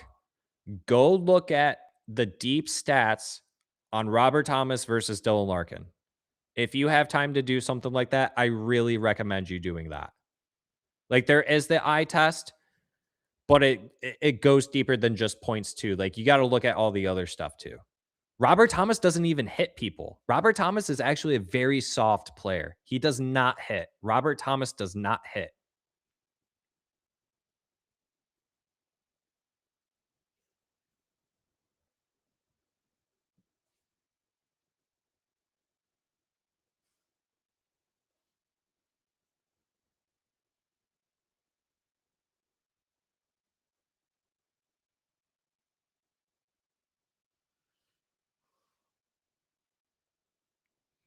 Emmett Finney is a legit center, and he's played captain role. I can see him as a captain of the future.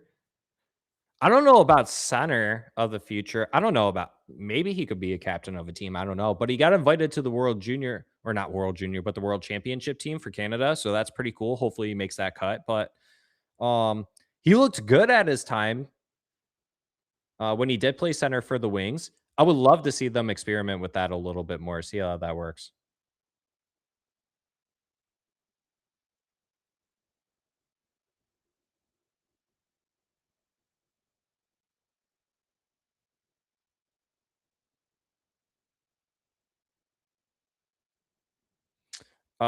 Drew, that part is right. I will agree. Larkin is a two-way player. Thomas is more of a playmaker. Raymond is a playmaker more than a two-way player or sniper. We'll agree with that. Let's be nice. Hey, Shatters. All right, come on. Let's at least be nice. Let's not resort to name calling. Come on, guys. Let's be nice. Let's be real. Come on. We can all have a civil dialogue and have disagreements, okay, guys? If I could do it with you guys could do it amongst each other, okay? Please, for my sake. Oh my goodness. You guys are crazy. You guys are freaking nuts. I feel like Larkin is between what you guys are saying, better than Dan says, but not a top tier top center. I'd say between 18 to 25-ish.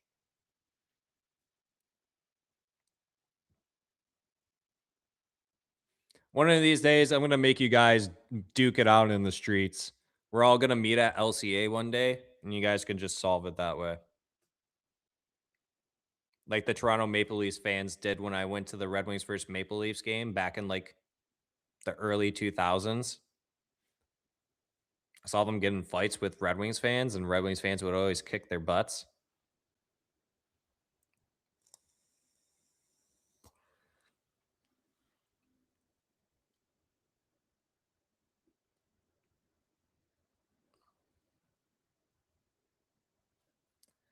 Oh, you guys crack me up. Jeez, guys. Jeez. On a Friday night. On a Friday night. Who were the other stars? That's what I want to know. Who were the other stars?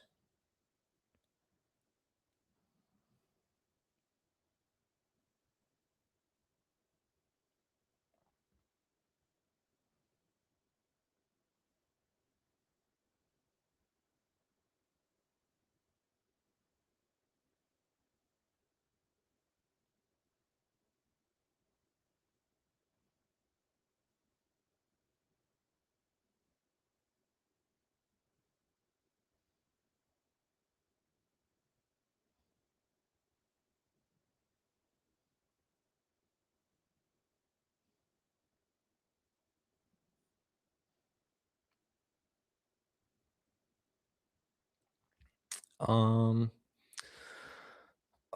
Brady Kachuk, Emmett Finney, Raymond line 1. Ooh, jeez. That's a pretty nasty line right there, honestly. I mean, Emmett Finney with the speed. Here's the thing with Emmett Finney. If Emmett Finney can just put on some muscle, like he needs to put on 10 pounds of muscle. Like he needs to put on a decent amount of muscle. If Emmett Finney could put on 10 pounds of muscle while maintaining his speed and can somehow increase his drive and play, I think we could see a nasty Emmett Finney next season. I agree with Drew. I don't think Emmett Finney will ever be a 1C, but that doesn't mean that you can't put him there. I trade Marco for Nico. Throw Nico on line 2, find your first line winger, and off we go. I don't think New Jersey would do that though. Finney 1C, that would be quite the development. I'm surprised not one of you guys have mentioned Danielson or anything. I'm really shocked by that. Is everyone just assuming that he's going to be traded or something, or what's up? What's up with Danielson? What do you guys think about Danielson? Or really Marco? This is the first time anyone's really brought up Marco. Like, you guys don't think Marco could like bounce back, be a 2C or anything? Nah, probably not. What do you mean, Drew? To which part? Sorry, which part do you mean? Probably not. Like he's probably not traded, or he's probably not panning out.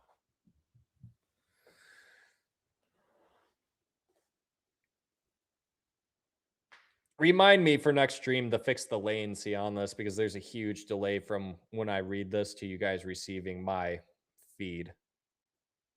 Danielson, I need to see again. He's still got potential. See, that's like, there's definitely a few amount of people who say that. And then like when I talked to like Brandon from Hockey Town West podcast, who was doing the intermission reports with us for this game, like when I chatted with him, like Danielson is a really good player, but I haven't heard anyone say like I could see him being an 80-point guy. Like I haven't heard one person say that. I've heard people say I think he could be a decently good top 6 player. I think he could be potentially a future captain someday, maybe for a team. This and that. But I've never heard anyone say Nate Danielson could be the number 1 center guy who gives you 80 points a season and can shut down top opposing teams' lines. Like, I haven't heard that. Not probably with Finney at 1C. Oh, okay. I don't know what Danielson even looks like yet. Such a small sample size. Yeah, I like Danielson on the bottom 6. Yeah. And he could be, that potentially could be what he is maybe the 3C or the 2C. I don't know. I know 2C isn't bottom 6, but Nate is going to be Larkin, but a righty. I mean, I wouldn't be mad about that. We don't need any Larkins. Jesus, stop it. Who is winning? Ethan, game's over. The Griffins won 5-2. Griffins won 5-2, Ethan. And they clinched the series. They win the series 3-1, and they advance. Charlie Sheen is winning. Marco is very young. He's a great skater, hell of a hitter, and world-class passer. Yeah, Marco Kasper is going to be a really good player. I definitely expect a huge bounce-back season, but he's got to be 40 to 50 points. If he doesn't get to the 40 points at least, it's a huge disappointment for me next season.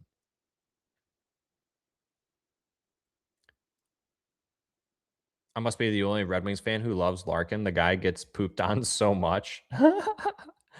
Big bummer about this season. Kosa, Danielson, MBN, and others got no time, and we still did not make playoffs. I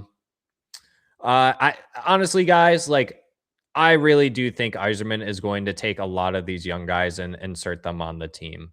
He's going to move some dead weight, and he's going to put a lot of these young guys on the team. Yeah, I think Larkin's a great player, you know. But I'm not going to sit here and say that he's the greatest player ever. Like, I love Larkin, you know. And I will agree that there are definitely a lot better centers out there than he is. But that's the NHL. Larkin's still a top 30 center in the league. Like, that's a huge accomplishment, you know? Like, that's not easy to do, you know? Just talking about it from that standpoint. Danielson was drafted to be 2C. I mean, sure, that was the hope.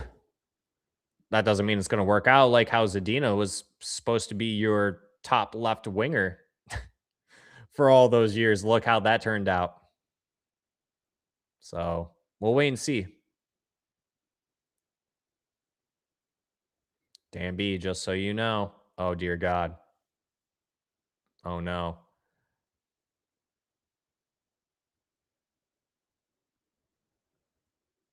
Larkin going against Celebrini and other number one centers in the league isn't an issue. I wouldn't say it's an issue.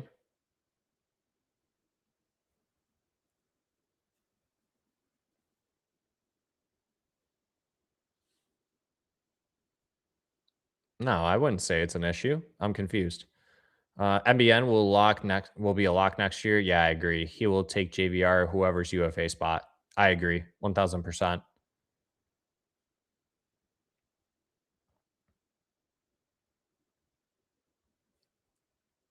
I mean, you can't sit here and tell me, like, I actually do believe if you were to put Nate Danielson or Amadeus Lombardi into Confer spot, swapping from 4C to 3C, those two could replicate or do better than what Confer did. And I think Steve Yzerman probably believes that as well. Zadina, holy crap, haven't heard that name in a while. Dog, do you want me to pull out his jersey? I got it in my closet. It's just sitting there collecting dust. Believe it or not, I was once a Philip Zadina truther, and I did everything for that man. Like, I defended him. You know, I truly did. Call it an excuse or a cope all you want, but I think the Red Wings management severely mismanaged him since he was drafted. He should have made the team right when he was drafted. But I don't know. That's why I don't get paid general manager money. Most of this team hasn't been together long enough to gel. They took a lot of heat this year, learning a new system and each other. Yeah, when things got tough, you could tell that there was disconnect when things weren't going well. Like when things were going good, they were going good, but like when they got locked down, they were locked down. Dominator, Tigers are brutal. Tigers getting smoked again. Good teams. Hey, injuries happen to good teams, you know. That's the Tigers, unfortunately. So Damian Brunner gonna get a call up. Oh, geez, haven't heard that name. Now that we're bringing up oldies. I think either one or both Confer and Raz are gone. I think Topfather isn't happy with Raz at all. Yeah, it's one of those two are gone for sure. And I think, to be honest, I think it's Confer only because Raz, you at least still have a little bit of size, and Raz hits more than Confer does. Look, especially when you have, look, you have, especially looking at people who can play center, Larkin, Finney, Casper, Danielson. If you want to sign Amadeus Lombardi, then you can use Amadeus Lombardi. That's 5 right there that you could potentially put at the center. So you can move on from someone like Comfer. Honestly, if you have to buy him out, buy him out. Like, just make it happen. There's no reason Comfer should still be on this team, or at least playing no more than a 4C position. And at that point, Comfer probably doesn't want to play 4C. So yeah, ship him off or buy him out. Top 6 remains the same unless trades are made. Um, I mean, what even is the top line? I mean, like, I'm not putting Finney back on the top line. I wouldn't even cement him there, and that's the other issue. Like, what in the world do you do with Finney? Seriously, like, what do you do with Finney? I feel like Finney is like, especially if they if Casper doesn't pan out as a center, I could see them trading Casper or Finney.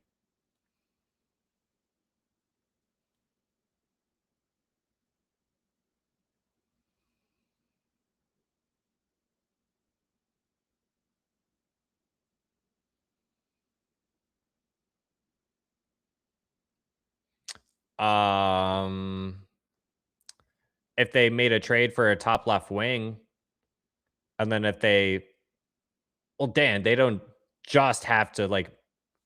Wait, I'm so confused. I know you're replying to Drew, but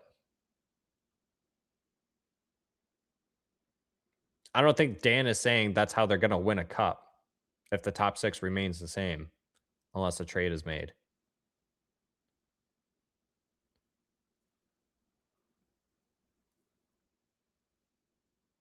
I think where this all really stems from is that Dan, and this isn't like a shot at you, Dan.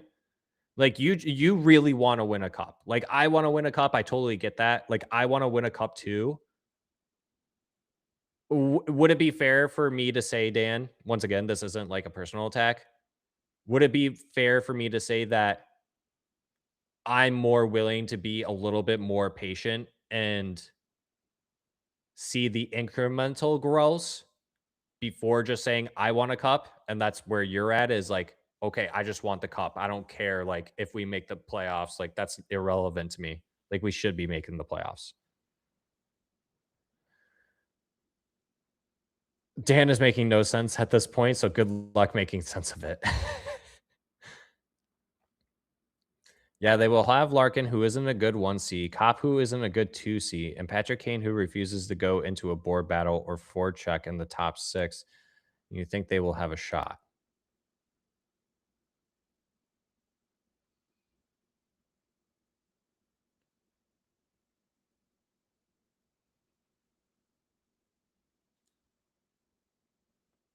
Okay.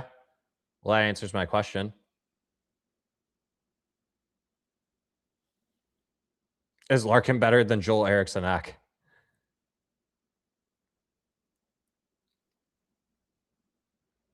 Does Wallander even sniff the NHL? Oh, Philip, what was your question? Do we also get rid of our power play coach? That's a great question, Philip. Actually, I'm gonna answer that one. Mitten, I'll come back to you. Or Kitten, whatever your name is. Is it Minkin? Yeah, Minkin. Philip. I think that is dependent on how the playoffs go for the Griffins. If they win the Calder Cup, I could see Dan Watson getting promoted. I don't think that they will let him go, because I think if he wins the Calder Cup, then teams will try to get him to be their head coach. The Wings want to retain that.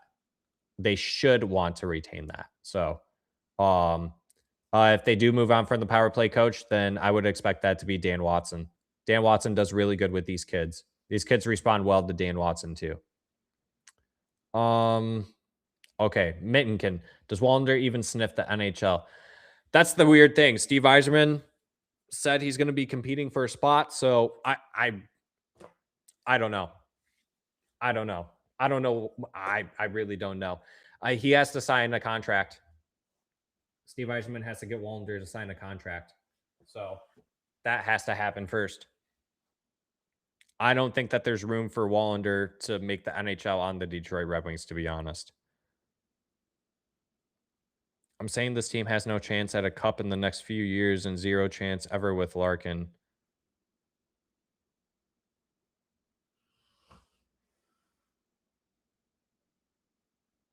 Yeah, but isn't that, with that kind of logic, Dan, isn't that kind of like just saying, hey, let's just give up now before even like taking a crack at it to see if it is possible?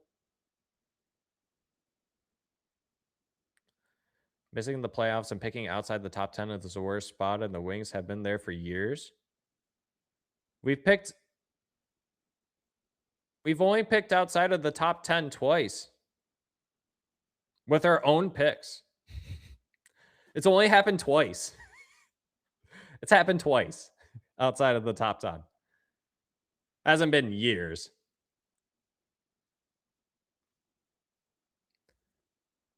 The Wild are a good team with Hughes, Kaprizov, Boldy in favor. You're comparing the Wings to the Wild, and it's no comparison. Dan, I will agree, though. You're kind of avoiding the question.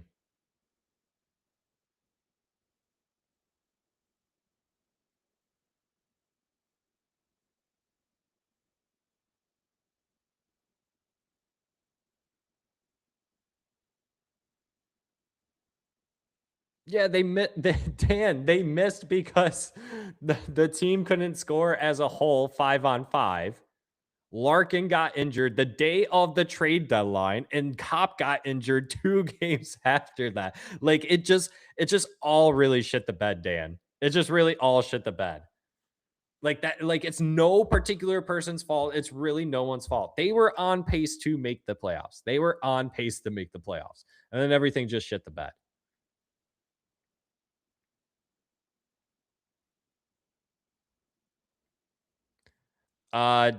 Dan B. Drew's question was, what was it?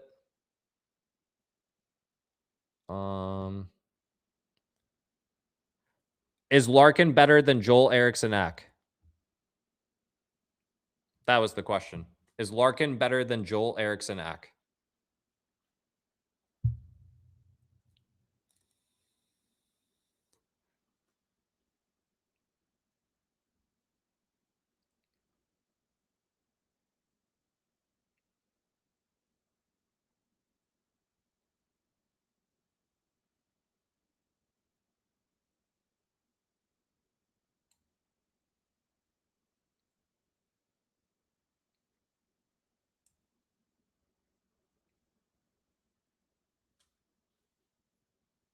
No, we know that you're saying that the team wasn't good. We know, we hear you when you say that. Like we know that you don't believe that the team was good. The team was good for a little bit, then they fell off due to multiple reasons. It's not just one reason. And we're not saying that you're saying it's just one reason. Unpopular opinion, Larkin is made of paper mache. Maybe no hockey outside of the NHL. Hockey. Maybe no hockey outside of the NHL. Huh? Who are the 3 players above Eriksson-Ek?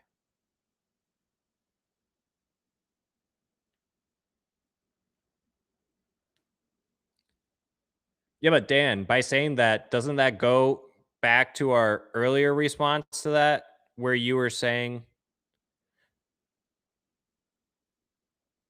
yeah, but Dan, wouldn't that mean that the wingers around him are elevating the centers then?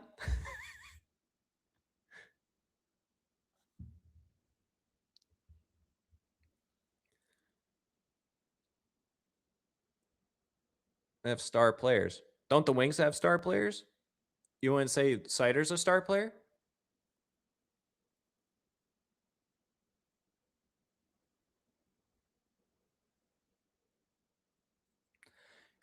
Yeah, but Dan, even if you look back at their playoff history, Go look at their playoff history before they traded for Quinn Hughes.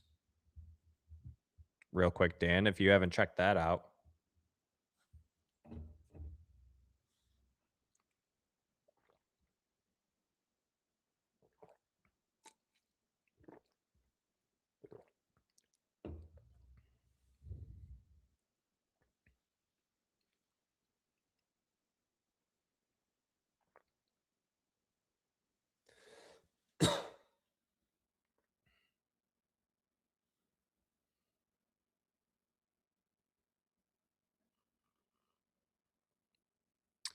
Yeah, Larkin's been pretty beat up after the last 2 years.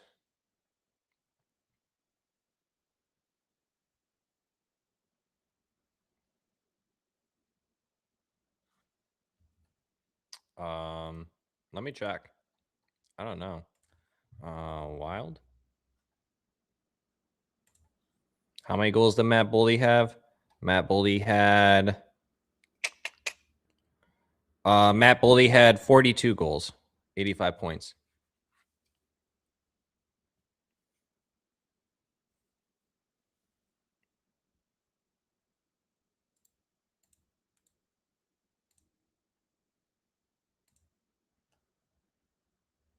I mean, we're also talking about Kirill Kaprizov, who's also like 29 years old. It's not exactly like he's a spring chicken. Matt Boldy's 25. He's got a couple years on Raymond. Matt Boldy, I mean, Matt Boldy, pretty similar to, I would say pretty similar to Raymond in terms of track when it comes to NHL.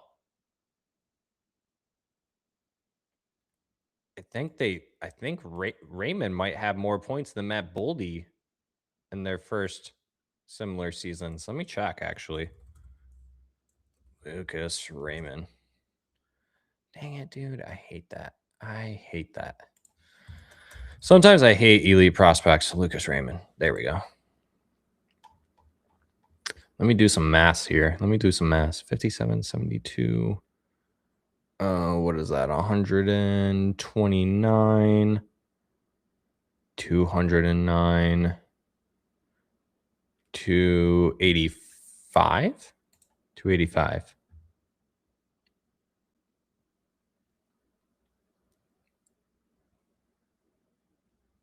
$39. 102. 171. Yeah, Lucas Raymond has like 40 some odd points more than Matt Boldy does, comparing the two in their first 4 years in the NHL, by the way. I do want to point that out. I know I'm probably coming late and it's a different conversation now. So I do want to lay that out there. Boldy is 25.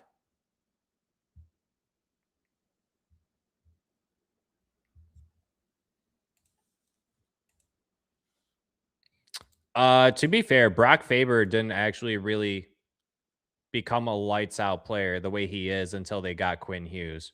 I do just slightly want to toss that out there.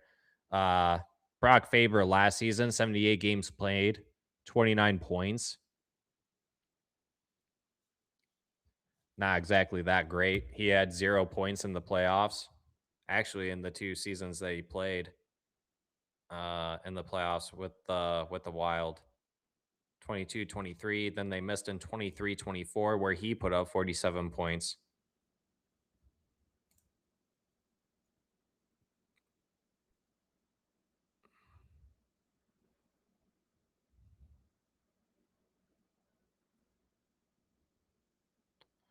Can we all at least agree Sider deserved to be a Norris finalist this year? No, I would disagree.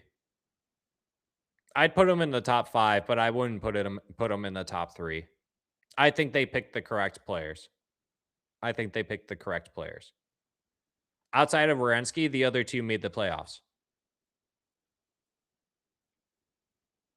If the Red Wings didn't fall off as hard as they did, then maybe that would have changed it a little bit, but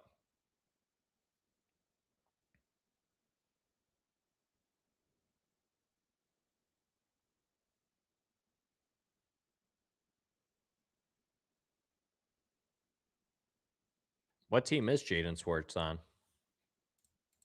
don't even know anymore. Oh, yeah, he's still on the Kraken. That's right. Jaden Schwartz.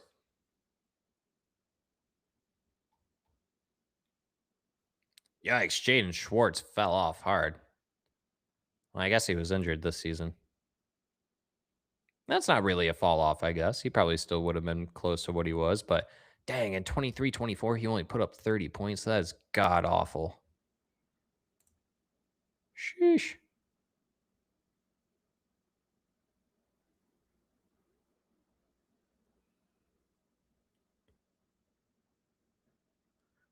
Who said Jaden Schwartz? Didn't you say, Drew, you said Jaden Schwartz. Who's Jason Schwartz?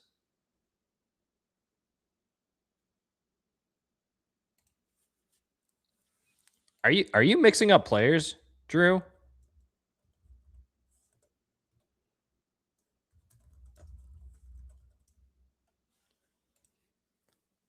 Think you're mixing up players. You're thinking of Nick Schmaltz, buddy. You're thinking of Nick Schmaltz.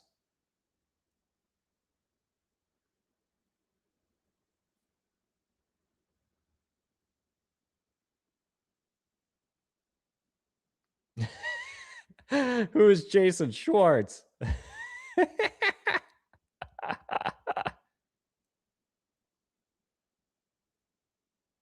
Nick Schmaltz, guys. Nick Schmaltz. That's funny. That is hilarious. Yeah, how do you do this season? 74 points, 33 goals.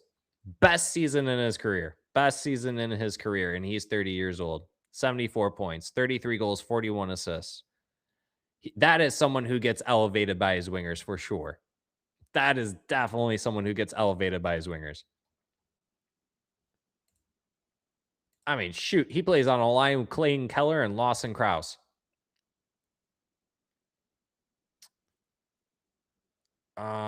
Pretty crazy that Kaylor Yamamoto was on their second line, and we gave that guy up for nothing. Traded for him, gave him away for free. How did he do this season? Probably enough to at least put him on the second line. Like, sheesh. Kaylor. 23 points in 59 games? Dog, like, we could have used that this season. Fuck. Jesus. Yeah, my bad, Drew. Yeah, you guys are receiving my feed like 30 seconds later after I say it. My bad, dog. I always forget to change the latency from normal to low before I stream. Tomato. Who is better, Jason Schwartz or Larkin? I still don't get why the Kraken drafted Shane Wright, but barely play him. They didn't do a good job at building that team. It's actually really like it's like I don't even know what word I want to use here. Like they fucked up. Like they did not do that team well at all. Like they signed terrible people to terrible contracts, and they were trying to do what Vegas did, I think, and just completely shit the bed.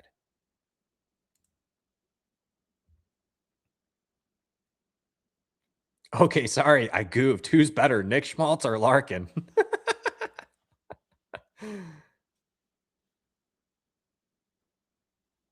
Shane Wright is prime trade candidate. Like the Wings should go after him. There's your future number 1C. I don't know. I don't know.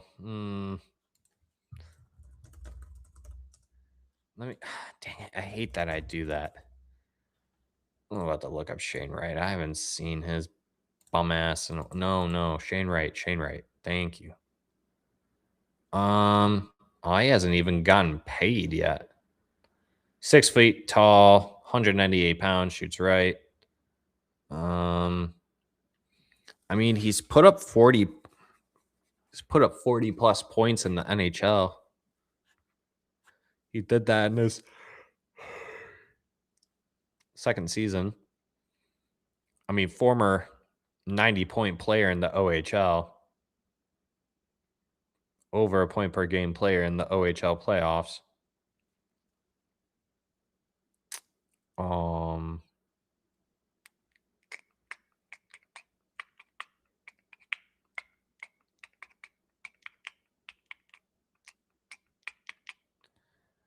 Did pretty well in the AHL playoffs for 2 seasons.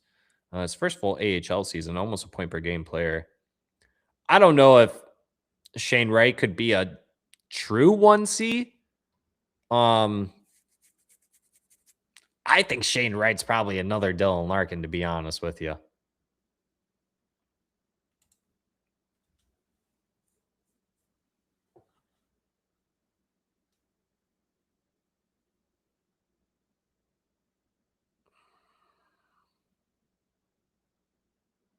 Oh, I don't know about calling him a bust. I mean, he put up 40 plus points in the NHL already. I would say Shane Wright is definitely a product of being on a really bad team. But I wouldn't say Shane Wright was... I don't think Shane Wright was ever going to end up becoming Celebrini, McKinnon, Connor McDavid. So, like, I kind of feel for some of these players that go into the drafts that are like top 3 picks and they don't pan out to like what people like expect them to be, like the McDavids, the McKinnons, and those are true. That like those aren't just superstars; those are generational, organizational, changing players that come like once in a lifetime. Like, I don't think anyone truly expected Macklin Celebrini to pan out quite the way he did. Like, to be honest, I think there was way more hype surrounding Connor Bedard than there was Macklin Celebrini when it came to their draft days. Let's be real.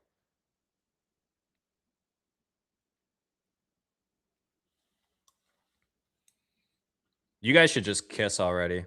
It's adorable.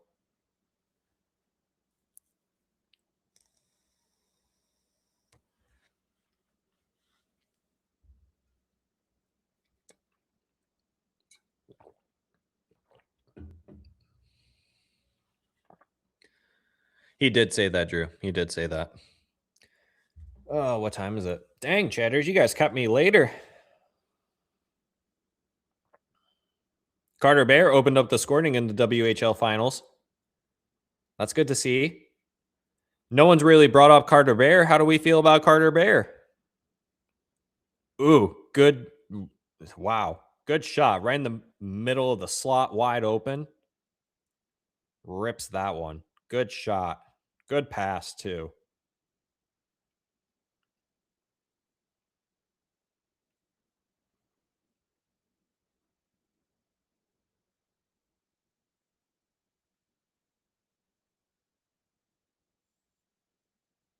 Hey, quick question for Drew and Dan. Drew and Dan. I have a question for both of you. Like, this is actually a serious question. Are you guys on Twitter or X? Are either of you or both of you on Twitter or X? Well, they're actually both. They're both the same. Sorry. Are either of you guys on that app by chance?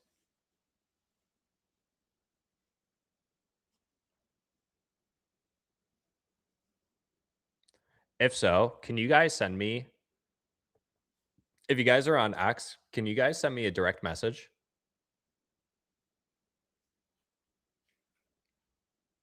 Dan and Drew, are you guys on Twitter X? Like, do you guys have accounts on Twitter X? If so, can you guys shoot me a DM? You never use? Okay, perfect. Well, just use it for this one time to shoot me a message because I have proposals for both of you. Actually, I think you guys would be perfect candidates.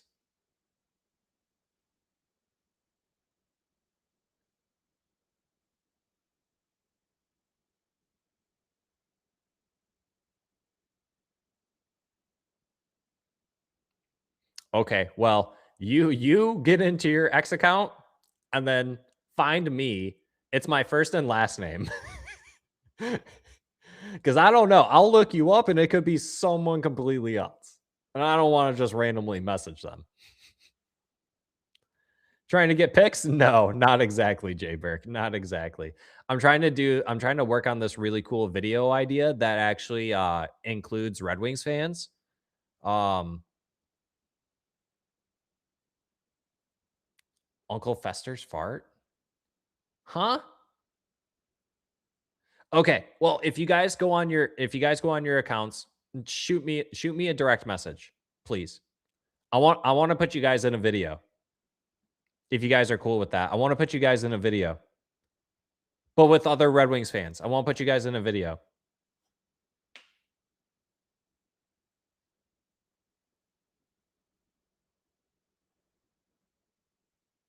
I mean, if they want to give me pics, they can. I don't want them, but if they want to, there's nothing I can really do about it.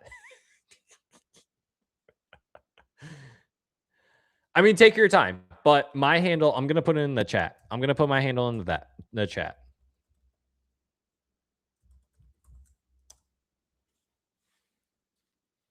Shoot me a DM. You guys should be able to, if you can't, just reply to something on like my page and I'll shoot you guys a DM because I have the blue check mark, but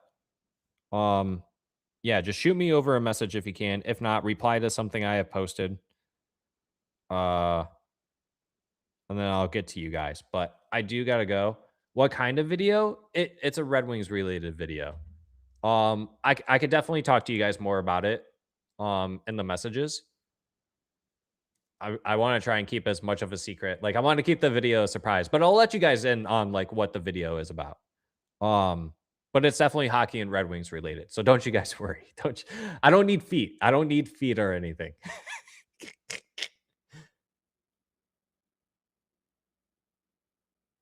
Oh my God.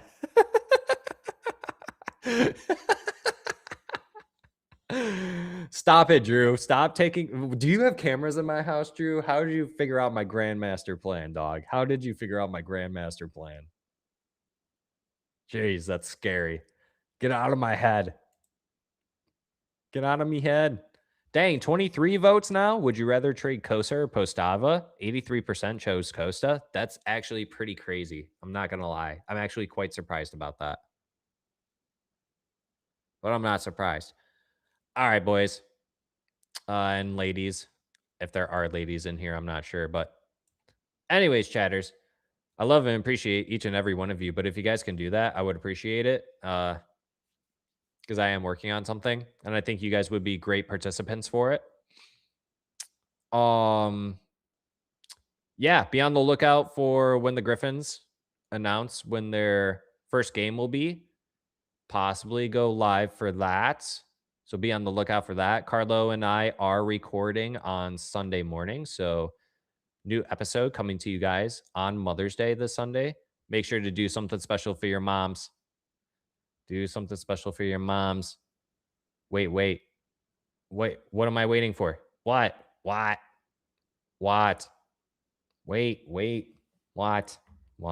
What, Drew? How do I message on X? If you go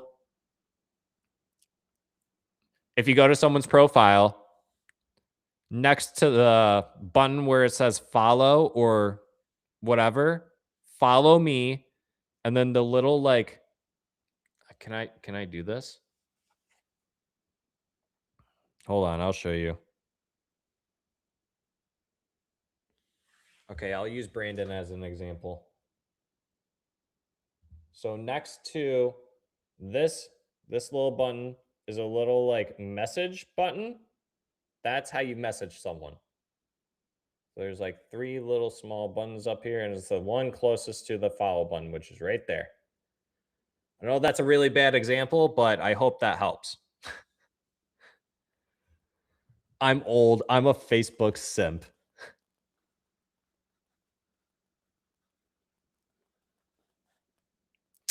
You could find me on Facebook, Drew, if you wanted to. Just look up my name. You can message me on Facebook too, If that makes it easier for you, Drew. Actually, Drew, just do that. If you guys want to find me on Facebook, message me on Facebook. You guys know my first and last name. If you don't, that's everywhere. It's everywhere. My name is everywhere. But yeah. Just find a way to message me, guys. It could be Facebook, Instagram. I really don't care. But yeah, I would love to have you guys in the video that I want to make, and it'll be really fun. I think it will be really cool. I think you guys will like it. So, all right, chatters, I gotta go. It's time for me to go to bed, and I gotta let my dogs outside. I followed, but I'm not seeing any message button. Drew, just find me on Facebook. Just find me on Facebook. That's my name.